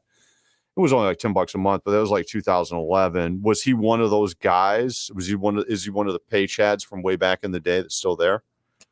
I have no idea really. Like I just remember around when Trump was originally elected president, he kind of realized my power level. I'd mentioned this when we did the show with you a while back now, and he was talking to me about it and was trying to introduce me to a bunch of different little like things to listen to. And I'm 99% certain your White Rabbit Radio was mentioned to me. So you must be one of the things that he was consuming at the time. Yeah, well, that was this week in White Genocide was like something we did. It was on TRS ran it, as well as Daily Stormer. It went to like, I think the most it got, it was averaging 80,000 to 90,000 downloads a week when that show would come out. But that was like during the heydays of the alt-right. Yeah. Did you let him know that you were on his show? No, I was going to, but I hadn't in a while. I think I told you my dad leaves me on red a lot. Oh my god! Yeah, he's an ass. Dad, but I mean, wait. What'd she say? His dad leaves her on red. On red, yeah, red. Yeah, like he ignores her. Oh, yeah, it's not his fault. He's got 4 kids, aside from me. So he's. Are got you a the lot youngest going or on. the oldest or in between? I'm the oldest. His you get youngest ignored. You is just get a ignored. year. You Yeah, get of course. I've given him his first and only grandchild, but yeah, fuck me. he's gotten better about it. He's trying, and I'm sure it's a lot better now that I'm like an actual person he can talk to, not just a little kid. Nice. Yeah. So yeah, revealing my power level to him, and he's like, "Oh my god, you gotta listen to all these different things. You gotta get in on it." Nice. So just concerning donations, just kind of want to shout that out again. If anybody listening, wants to donate, all that, all the donations will go to my next film that I'm working on, which is Once Upon a Time in Minnesota. And of course, Jenny here is our lead actress for that project. That's Yes. going to, so I've raised most of what I need for this one, but a cup, any bit helps. It's gonna get shot in 2 months. Very excited about that. But yeah, so if you go into the description, you can find different ways to donate, Cash App and buy me coffee. But that's my goal. That's what I'm trying to do is build up a alternative film studio, so to speak. So there are movies that don't have subversive messages in them. Yeah, thank God. They're just movies that are cool. Yeah, because it's like film is like the greatest art form of all time, and it's basically being destroyed by subversive agendas and just capitalism, essentially. Just playing everything down to the lowest common denominator and whatnot. Mhm. Yeah, so just wanted to plug that quick. All right, John, do you have any more thoughts on all this? Well, I feel like I've monopolized the majority of the conversation. Right, I know you're talking too much, man. I have a tendency to do so, but I mean, ultimately, what I think I'm going to do, with the permission of everyone here, Jenny and Tim, is I think what I'm going to do is take all of what you both had said and claim those ideas and talking points as my own, and not give them credit. And I think in doing so, that will benefit my career while simultaneously taking from the both of yours. So I think that works out well for everyone. No, But seriously, I mean, all in all, I mean, I think the movie is. I mean, it does really paint an idea, and I think as far as Does it? Does it really paints an idea for you? you Is that a you fact? didn't let me finish what the idea was. Yeah, let's elaborate on that quite detailed. The idea being that that AI, the control of AI, the expanding of AI not only kills creativity, but I think Mr. Murdock explained it very well in saying that AI is probably far more advanced than the average person may have an understanding of right now, and they are utilizing it, I feel, in ways that perhaps people don't understand, and that in 20 years from now we will likely have access to, but only once its full potential has been utilized in probably the destruction of Western civilization, particularly you got Europe and the United States, just completely devolving our culture, and AI as it works in algorithms, they can input whatever results they would like, and I think in many ways, in terms of media and music and so on, they can produce desired results and calculate the desired results of the media in advance, rather than taking a gamble that it will work. The AI is able to determine whether or not it will. So I think it's a very interesting topic, one which I'm very much an expert in. I've studied it for all. How long have we been on the call? I've studied it for this long, and I qualify myself as an expert at this point. So what I would And really like to know is what's your theory on why Michael in the movie put that little bit of goo in that guy's drink? I'd like to know, like, what's your theory on that? well, honestly, I mean, it raises a lot of interesting questions. I mean, the primary one being, Michael did so, right, and of course, it's up to the viewer's interpretation of exactly why. But I mean, I would say, given the nature, we don't understand the substance of the goo, what it was. We don't understand exactly. Jesus. We don't understand maybe the nuances behind what his way of thinking was. But I would say personally, I like to kind of open that interpretation up to the audience, and I think that's part of the beauty of it. Is that That is the beauty of it, isn't it? part of the beauty of it is being able to say, well, why did it happen this way? How did it happen this way? What were the undertones? What were the underlying intentions?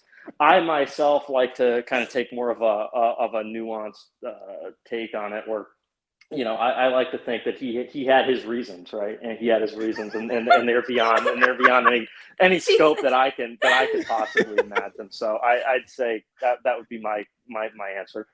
Beautifully done, John. You know, Beautifully I forgot since we're on the AI theme, the movie Dune, AI was like banned. Anything replicating the human mind was banned after the war. What is the whole entire deal with Dune and AI? Well, like because I don't know, there was like an AI, like a robot, like uprising, wasn't there, or something, Right. and they decided to like basically destroy all of it. So that's why they're basically like medieval. They live like a medieval life, except for with spaceships, essentially. Right. What? But you asked about the goo in the drink. I didn't understand that part either. I was like, what, was he just fucking with them to see what would happen? Like, was that all that was? Right? If you'd like, allow me to explain. Yeah, elaborate more, please. No! Please don't. No, I mean, actually, that's a good. Well, like I said, it's up to interpretation. So how did you? How did it make you feel? That's the most important Mad. aspect. Make It you made feel me mad? mad.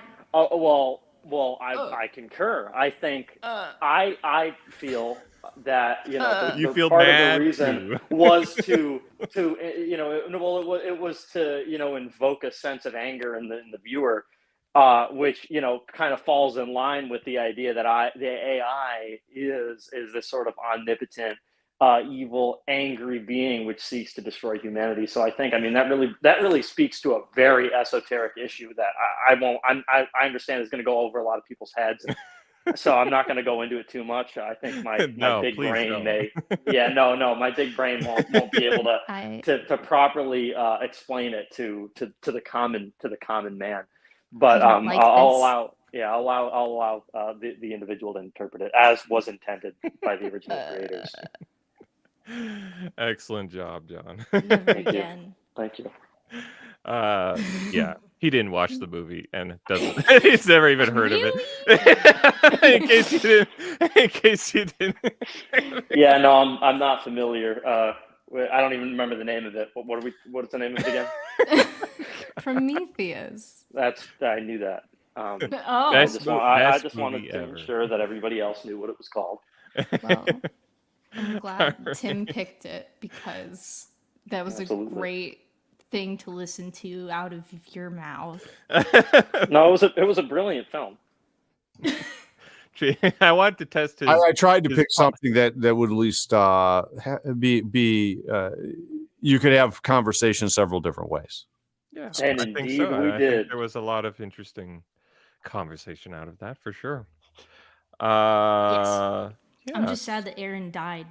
Yeah, he couldn't get his devices connected again for some reason. Apparently he was Yeah, like talking He was and taken out. nobody could hear us. Yeah, I think. Yeah, He his got killed. He's dead now. a hologram assassin got him. Yeah, like Tim said, a karate chop to the neck. Just a nice swift chop. And then a robot dog ate him. Yeah, it was very sad. One like equals one like. Please subscribe to Aaron's death. It's so sad. Yes. And oh my god! Oh, is John crying? Yeah, well, it was really moving what was just said. And I've known Aaron for hours. And Hours. I'm broken up over it. No, Aaron's a super talented guy. He does art. He does paintings. If you don't know him, you should check out his art. Yeah, and I think And he's not threatened by AI. He's not Well, afraid of it. here's the He thing about will kill it. here's the thing. My I think that there will be it's like there's going to be like a huge influx of AI art, and we're already seeing it. I think people just are going to be naturally drawn to something that's real. At least there's a certain population. I think there will be like a resurgence of like appreciation for real art, and it will make real art more valuable. Because it's going to be less. For me, it already has, because I mean, I feel like there's something about, well, obviously there's a lot about real human-made authentic art that can't be replicated by AI, and AI does have its own sort of telltale signs, right, of what it is. So even still, I'd say I'm more dedicated than ever. For example, in the new AFP office that's being constructed, the behind my desk is a stone fireplace, and I've been looking into, for example, the monthly White Art Challenge to find someone to paint something to put up there, because it would be real easy to create AI art and then just have somebody, basically transpose that and put it in a frame. But I'd rather not do that, and it won't look the same. Yeah, like I think there's like a resurgence, in physical media. Recently, you could say that's the good part DVDs. of AI. People getting mad about it and being more insistent upon getting real art. Well, it's like you almost don't realize what you have until it's gone, type of thing.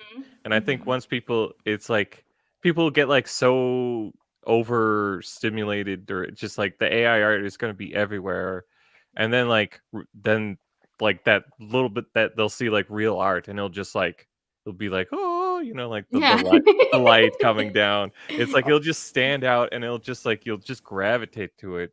It'll make you appreciate real art even more. And I don't think that'll be necessarily the whole population, but I think there will be a subset of the population that just will really gravitate back to it. Like I said, there's an interest in physical media. People really like vinyls. People like DVDs. People are really Cassette and stuff like that's starting to that. come. It's like people like physical stuff at the end of the day. Like there's something about the real that just can't be replaced. Yes. And Tim, we come at it from an art perspective on AI. For you, you're more concerned of like the militaristic and like I guess socio-political effects of what AI could have or is having. I guess like you said something about military, like learning from it. I would imagine most of our stuff comes out of the military and companies in and around the military because they have the biggest budgets, I believe, and also national defense, that type of thing. I think AI can do a lot of interesting things. I just, the powers that be are pretty scary as it is, and when you talk about what they're going to do with it, that's where it becomes, I think, questionable. I can understand that, especially like I guess the David is the one that made you really think about it because exactly this some sort of like Luciferian humanoid, just like killer robot in a way. Well, we're dealing with someone that wants to be God, that is creating life, that will kill all the other life. So it's an intriguing theme. And I think as elites start introducing AI that might do the same thing. I mean, with their hatred of humanity and everything, who knows? China's making like artificial wombs, right? I could see how those two things could, like exactly what you're talking about, artificial life made by artificial life. Well, there's stories out right now talking about when AI is going to come into the battlefield. I'm trying to say, General Mark Milley, robots to immediately replace human soldiers in the U.S. imminently replace human soldiers in the U.S. military. This is July 25th. So, do you think it's AI in the way of like a humanoid, or just like the robots and drones? The first phase obviously will be controlling them, or controlling like a mass wave of robots from just like drone operators, I would imagine. But as it becomes more intelligence, it's just going to run programs. Oh, I see. Okay, and is there some sort of not necessarily a fear, but the concern of it happening similar to like David? It kind of gets a mind of its own. Is there a worry there? Well, in a materialistic sense, we wouldn't have anything to worry about. But if there's something else out there, you don't know what is transducing into our reality. I mean, we could get Tay. That might be cool. You might get something not Tay. Get what? Tay AI. It was the Microsoft's AI that was incredibly racist, and they had to like go and hit her with a hammer. But they didn't hit her with a hammer. They just turned her off. Right. Yeah. They had to like take her away. So what did they do? What did they do? Yeah, they had to spend 10 years building libtard guardrails. Right. Also, thank you, Rudolph. Yeah, so Rudolph Hess in the chat says, "Let me do a Goodfellas stream with you sometime, Wolf Shield." Yeah, sure. I'm trying to do this show like every 2 to 3 weeks or whatever. I want to do it kind of regularly, but also not like, people have lives and whatnot. I don't want to overdo it. But I would like to do this pretty regularly, every 2 or possibly 3 weeks. So yeah, I'm always looking for somebody to come on and pick a movie. And he says, "I'm enjoying this. You guys are fun." Thank you. It's exactly what I'm trying to do. Just have kind of a fun, cozy hangout, mostly. Yeah. Where the conversation just kind of goes whatever. It's like I kind of use a movie as sort of the basis for why the stream should exist, but at the same time, what? It's Tim, by the way. What? Rudolph is Tim. Also, Tim too. I'm confused, but like I like it when the conversation just kind of goes wherever, I like that too, because as much as Prometheus was the subject matter, I don't have a lot to say about it. I just don't like oh, I don't like the aliens. I don't like the way they do things. I just don't like it. It's gross. It's so gross.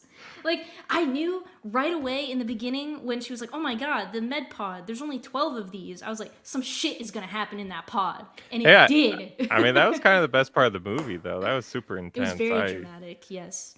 And the whole time, I was like saying out loud, stab it, stab it, stab it. Don't just leave without stabbing it. Well, And people make a left. lot of very bad, stupid decisions in this movie. That's probably one of the downfalls of this movie is all the stupid decisions that people make. That's the most infuriating part of movies, where it's like, being the person watching it, I'm like, hey, I've seen movies before. Don't let that thing not be dead for sure. And then she runs away. I get it, she just had a surgery. The worst is when they're like, the two girls are running away from that, like, the spaceship. And I was like, run to the left or right. It's coming down on you. And she like falls and she just like rolls like twice to the side and she's out of the way. It's the stupidest. Yeah. And then it comes down on her, but she's saved because of a rock, basically. Oh, God. Yeah. No. Yeah, and then she has to let the tentacle offspring of hers kill off the skinhead. Yeah. It wasn't bad. I liked it more than Covenant. And honestly, I liked Covenant was David. Garbage, man. I like David in Prometheus a lot David's more is than such Covenant. that's a fantastic character in Prometheus. A very compelling performance by Michael Fassbinder. Any relation to you, John? There might be. Who knows? You never know. Maybe it's the guy in the photo I sent you on Telegram. There, it could be. Could be my grandpa. Could be. Is he actually part of AFP? And you're just keeping it on the down low. That's why he's secret Hitler. Hey, I was gonna say I can't confirm or deny anything. That's party policy. So. Yeah, but but there's so many God, it's such like a mixed bag of a movie. I really do enjoy it though, because it's one of the few sort of cerebral, philosophical, attempting anyway to be kind of cerebral and philosophical for like a big budget, just kind of action movie. And I don't know, like I was so disappointed with Covenant because I really did enjoy Prometheus, and it leaves you on such a great cliffhanger, and then they just like completely squander it. I liked how I spent 4 hours watching these fucking movies yesterday, and I was like, I'm glad I did it because I had to, but Jesus, that second one was so bad. God, yeah, I didn't realize you were gonna watch. I would have told you to skip it if you had asked me. But I wanted to know things, and it did like answer some questions, I guess. But overall, it was, I don't know. I didn't like that. I liked the subtle evil of David and Prometheus, and then how he was just so blatantly like evil in the second one. And I guess, maybe he was like alone for 11 years, just doing all this creepy shit with the aliens, and maybe that's why he was all wonked up, especially because he like killed the woman he loved, quote unquote. But just so weird. It wasn't terrible though. I mean, Covenant was terrible, but Prometheus was fine. It was fine. I also thought their spaceship looked kind of like a person squatting in a goofy way. I liked that too. What? I'd have to the like horseshoe? draw it. No, not that one. The Prometheus, the ship Prometheus. Oh. Yeah. It looked really funny. I'd have to draw what I envision when I look at that ship. Yeah, that's just the autism speaking. I'm not. I like trains. I don't have an opinion on trains. Did you ever want to be conducted? No. Sometimes I actually do like go onto YouTube and watch like a live, like they'll put like a camera on the front of a train, and it's like a live stream. You bring up trains, and then the autism shows itself. Well, listen, I watched that. I just watched that for like an embarrassingly a long time. I was just. Do you like to watch train dash cam footage? Well, that's what I was. Hours upon hours. Of it's like live though. It's so cool. Yeah. Does Tim have an opinion on trains? No opinion on trains. Oh, thank God. One thing I wanted to mention, Tim, about my movie I'm working on. One thing I'd like to do is I like to drop sort of product placement type stuff of the pro white community in my films. I was thinking I could put like one of your white rabbit radio hats on one of the characters in my movie. What do you think about that? I might have to get one and send one. I guess. I mean, you just have to tell me the size and give me time to order one. So I'd have to send something in, I guess. Yeah. I was thinking maybe we could exchange. I could send you like some Oh, fedora, you know what? fedora favorite I do have CDs. some adjustable. I do have some adjustable ones that might look pretty good. Some adjustable dad hats. I do have some extra. I'm trying to think of what I have that can work and Yeah, look. I've been meaning to ask you about that, but I keep forgetting. Yeah, I can definitely send an adjustable gray one or something. It looked pretty good. Yeah. I'll wear it backwards so I look like a cool kid. then Well, then nobody will know what it ones is. that I auction off have the logo on the front and the back. Oh, okay. That's what my character needs, to be really cool. Well, that's not Yeah. what your character is, but yeah. Oh, yeah, okay, I guess I'm not cool. Thank you. No. Thanks. I'm just gonna throw a fit now because I can't be cool in the movie. Not in this movie. I'll write a cool character for you in the next one. This movie I'm working on is going to be very dark and kind of grim and upsetting. But I really want to make something fun and funny and comedic for my next film after that, because I want to switch up genres, I don't know what it's going to be, though. I need to figure You'll that figure out. it out. Yeah, exactly. Yeah, because I would love to try to make one of these films like every 1 or 2 years, try to crank them out as fast as I can, as many as I can, and just build up something, a new institution, I believe in you. All right. Wow. John, you keep trying to like flash us. What are you doing? Yeah, every time I try to mute myself, I think I show y'all a video of the ceiling in the newly constructed office, which isn't done yet, and or my hair. I'm not sure which one. It's just darkness. Don't worry about it. Oh, even better. Okay. All right. So, do we have any? We'll just go around and do our final thoughts on whatever, and kind of say what you're working Closing on and thoughts.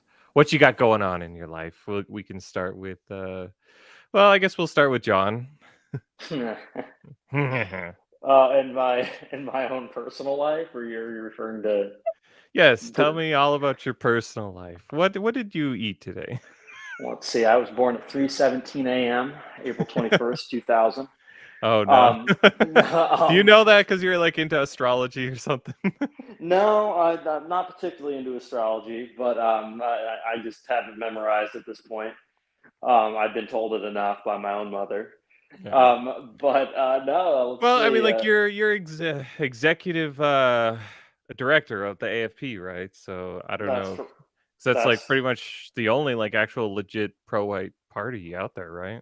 the only one in the United States. Yeah, so we're the only duly registered party in the United States. I believe the National Rebirth Party of Britain just became registered as a party with ballot access. I believe that's from what I've been told, and from what I've seen, that seems to be the case, which is excellent news. As far as us, I mean, Tim mentioned what was it? James Edwards. Before James is a member of the board directors for the party, and we're making a lot of good moves, I'd say, all in all. But I mean, as far as on the personal end, I guess to wrap things up. I don't know. I mean, the new AFP office is coming along well. I've been doing some of the work and supervising it myself, showing up and just kind of making sure everything's going the way that it should be going, and it seems to be. I actually put on the old work boots and got to doing a few things here myself, because I'm very particular. We were talking about autism. Well, I suppose this is my moment to shine. And You put like some model trains in the office? yeah, I actually have one of those things. It's a model train set with tracks that runs all around the top of the room by the ceiling. Oh, those are so No. cool. Yeah, right. Yeah, I got a whole bunch of those, a whole bunch of AFP choo-choos. No, they're yeah, I put in some of the floors and vinyl planking. I'm going to do some of the masonry for around the fireplace, or I may just use stone veneer if I get lazy. But other than that, I'm actually looking to furnish the office space with art from pro white artists, and I think that there's a pretty big community of wonderful people that I can pull from in order to do that. I think we should be striving to support that, and so we actually did recently write an article.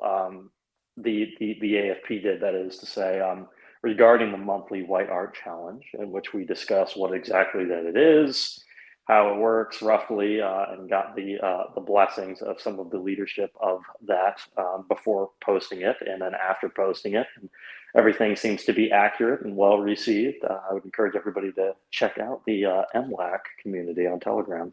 Yeah, for sure. I mean, that's I think something that gets criminally underlooked in our thing, the cultural creation side, and I think our culture is just gonna die on the vine if we aren't like continually What creating. is the point? Absolutely, what is the point in preserving? I mean, what are we fighting for? We're fighting for the preservation of our people and of our culture, and culture is art. So it's inherently intertwined. Yeah, so I like that your party actually tries to highlight that aspect of this, struggle. We try our best. I'm happy that you appreciate it. Yeah. So if I want to be president, you're the guy to talk to? I am the guy to talk to if you would like to waste thousands and thousands of dollars on a campaign. No, yes, I don't want to do that. I just want to be president. Oh, to actually get in? No, I'm afraid we can't help you with that. We haven't had a successful candidate in quite some time, unfortunately. As politics devolves, it doesn't work out. You probably would be, honestly. Yeah, I'm so cute, and everyone loves me. well, in that case, we'll put that. You on would your unite signs. the whole white race. I'm gonna do it. Go ahead and run for whatever you want. It could be president of the United States, or it could be president of I don't know, the city council. It could be anything. Well, I don't think she can kill nepo babies if she's just the president of the city council. Man. She's got to go a little higher. She cuts lawns and she's pro-family. There you go. Yeah, exactly. I'm gonna do it. That's going to be the slogan. We'll get you set up with a video, and you can do one of those campaign ads. You're walking through a yard, you're mowing, and then you stop mowing to talk to the audience. Yeah, I mean, I don't know if they'd like what I have to say. It's gonna be violent. Or alternatively, they might like it a lot. All right, so Jennifer. No, Tim. No, I haven't heard Tim's voice in a while. I'm letting Tim have the final word. Oh, okay, fine. Okay, fair. Okay. Okay. What have I got going on? Embroidery, as usual, mowing lawns, and I'm gonna be president. Everyone should vote for me for president. I have a very German last name. The most German since Eisenhower. So Jenny I'm Hitler. not gay. I've got my last name has 2 more letters than Eisenhower, so I think I'm superior to him. We need now here German. I am being outdone here. Boston is not a super common one, so. Neither is mine. and we need another German as president. It should be me because I want it to be. That's what I've got going on now. Unironically, I mean, like, I literally, I've got 10 years. Who can argue with this? Honestly, yeah, it's a foolproof argument. Yeah, German woman president. We should do it because I said so. I don't have too much going on. I mean, I'm doing some stuff for the for MWAC, I'm doing something special, top secret for them. I'm hoping it'll For get them in who? the next For who? for The modern white art. Yeah, the month the monthly, sorry. monthly white art Monthly white art challenge. challenge. Working on something Have you for heard of that, them. Tim? Yes, I have. I think. Yeah. Yes. So working on something for the artists, top secret. It'll be very exciting though, and we'll see how that goes. I might talk to you, Will Shield, about it. We'll see. But Okay. also, Michael says I'm too young to be president. All right, 10 years. Like I said, I got a lot of time to work on it. You know, I don't know what I got to work on, but I'm gonna do it. I'll be like Vermin Supreme, but way cooler because I'm not an old man. I'm not gonna die. I don't even know if he's still alive, but why not? You know what? If anyone can do it, I was, you know, my daughter's trying to fight me for the spot. She's 7, so I told her I want to be president, and she's like, no, wait, I want to be president. So I gotta work on, I guess, killing her so she doesn't take my spot.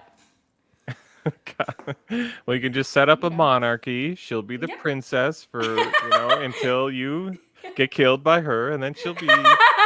Yeah, That's exactly what we'll do. I think that sounds perfect. Yeah, I don't have a lot going on. It's same old. The monthly white art challenge thing, what I'm working on. I hope that'll be good and good for them as well. Yeah. And me. It'll be good for a lot of people. We'll see. I think so. All right. So, Timothy. I'll be live tomorrow, 5:30 p.m. Eastern. Stop on by. White Rabbit Radio, Odyssey, and Man, you stream a lot. Like, how many times do you stream a week? 4 days a week, 2 interviews, 2 monologues at least. Man, that's crazy. Like, I can't. That's actually I used to do 1 show on Saturday or so, and then I used to do shows Monday, Wednesday, and Friday, and 2 shows for the page ads. But if you're going to kick out material and people are going to listen to you, you got to kick it out. Yeah. I'm a paid subscriber to the White Rabbit Radio. I need to do like AMAs. I need to start doing AMAs for subs on. I'm waiting for them to bring an upgrade on Odysseys where I can switch over, because now everything's free, but then I upload all the MP3s and downloadable videos to whiterabbitradio.net, because we still have people that want MP3s that subscribe over there. So but that's been a big difference, is making everything like free for the live stream and whatnot. But I've got to add like a show for the like AMAs for the paywall people or something. I had to do something extra. Do you who do you have for guests lined up this next week? Let me pull up my calendar, because I'm always looking for innovative guests. I'm always looking for new guests. And this week I got Thomas Rousseau from Patriot Front on Monday. Nice. Interesting show. Davis Lerman is new from Speak Free Radio on Friday. I got David Zuddy from, I want to say it's the Homeland Institute, the following Monday. That's correct. David, he's a great guy. And then I've got a couple dates open. I got 3 dates open. Then I got Aureus Press in August 19th. I got the Ferrymen from Canada on the 23rd. And so we're starting to book out August. Yeah, good deal. Yeah, I like you're pretty much the only sort of consistent interview show in our sphere anymore, really. Yeah, I try to do a lot of interviews, and those are kind of my favorites. If you have any suggestions of someone that wants to come on a Monday or Friday at 5, because I do them at the same time, because that's kind of how it goes, within the range of like an hour or so. If you guys know any intriguing guests that want to come on a Monday or Friday at 5 p.m. Eastern, just, and this goes for any listeners too, just email me, We can get director Dr. Tom Sunich on there, or maybe Dr. McDonald if you're interested. I don't know if you ever interviewed either. Kevin McDonald I need to have on again. What happened was we got banned on Twitter. I use Twitter a lot. Mm-hmm. Twitter is invaluable for people that do interview shows to book interviews. Twitter, because it's a lot easier than that and email, of course. But I don't always have someone's email. But I need to get Dr. Kevin McDonald on again. There's no doubt about that. Well, let me know if you want. I mean, you probably already have his contact, but if you don't, let me know. No, I don't. Actually. So I need his email, because I did have him on Twitter and talk to him on Twitter, but I don't. Here, Wolfshield, if you want, and this is up to you, Tim, but if you want, I'll have Wolfshield pass me your contact information. Have him pass me the Telegram or Twitter. Well, you guys are in my chat, both of you. Oh, I didn't realize he was in there. Oh, okay, I'll message you. I'll send you his stuff. Hold on, let me give you my I'm trying to look up my personal. I mean, there's not a lot of, here's the thing, there's not a lot of females that come on shows. I mean, that's kind of what's, Well, there's not a lot of females in this sphere. there are. And I They just think don't come on shows. increasingly a lot of them are getting chased away too, Really? because of all the very There's kind of nasty types out there. nasty rhetoric. Well, there's a against lot women. of there's a lot of anonymous people. That's for sure. That aren't so nice. But anyways, there's there are women out there. I've a certain percentage says female listeners, but I mean like women that go on shows that talk. That's like Jenny's doing right here. This is kind of rare. Kind of rare. Yeah. I don't mind it too much. Like I said on your show before, I used to stream on Twitch and just play games, so I like it. It's fun. I like talking. I'm a good yapper. See, it's like I'll go on your show, Tim, but it's like I'm nobody. I'm just a guy. Just a dude. There's another dude. No, I'm just a little guy. Maybe Jay of the Ooh. of the monthly wine art. She might. Yeah. You probably ask her about it. I mean, have you ever tried to contact Emily Yukis about? Yeah, Emily Yukis has been She was on there. Okay. I need to have her on. I need to have her on again. That's true. She's well liked. Mm-hmm. And she does a lot of good work. That's someone, yes. Who were you telling me about? Wolf Shield, the lady, blonde. Oh, Blonde in the Belly of the Beast. Yeah, she's pretty good. She'd be a great person to interview. Yeah, she'd be interesting. I've interviewed Lana. I've never interviewed her. I've done plenty of shows with Lana. Mr. Murdock, if you're interested, my earbuds just died. That was bad timing. Hold on. I'm trying to figure out what my private Telegram is on this particular. I can on my phone, but on this app I'm looking at on a Mac, I'm like, what is my actual? I could just send mine to Wolf Shield. Then That's he fine. messages you, and then I'll send you Kevin's stuff. Fine. As far as what do you call it? Female guests. Are you familiar with Eva Vlaardingenbroek? She's a Dutch far right activist. Sort of a political figure, and I believe I would consider her to be a dissident. She's made a few appearances, and we may or may not be doing some form of collaboration in the future, but that's up in the air. Yeah, I mean, I would talk to someone like that. Sure, why not? Yeah, I'll send you that information as well. Why not? Just anything like that. Sure. So we got. Let me think of who we're talking about here. Let me think of who I had on last month. I had on Warren. I should have on Emily again. That's a good point. I'm looking over this.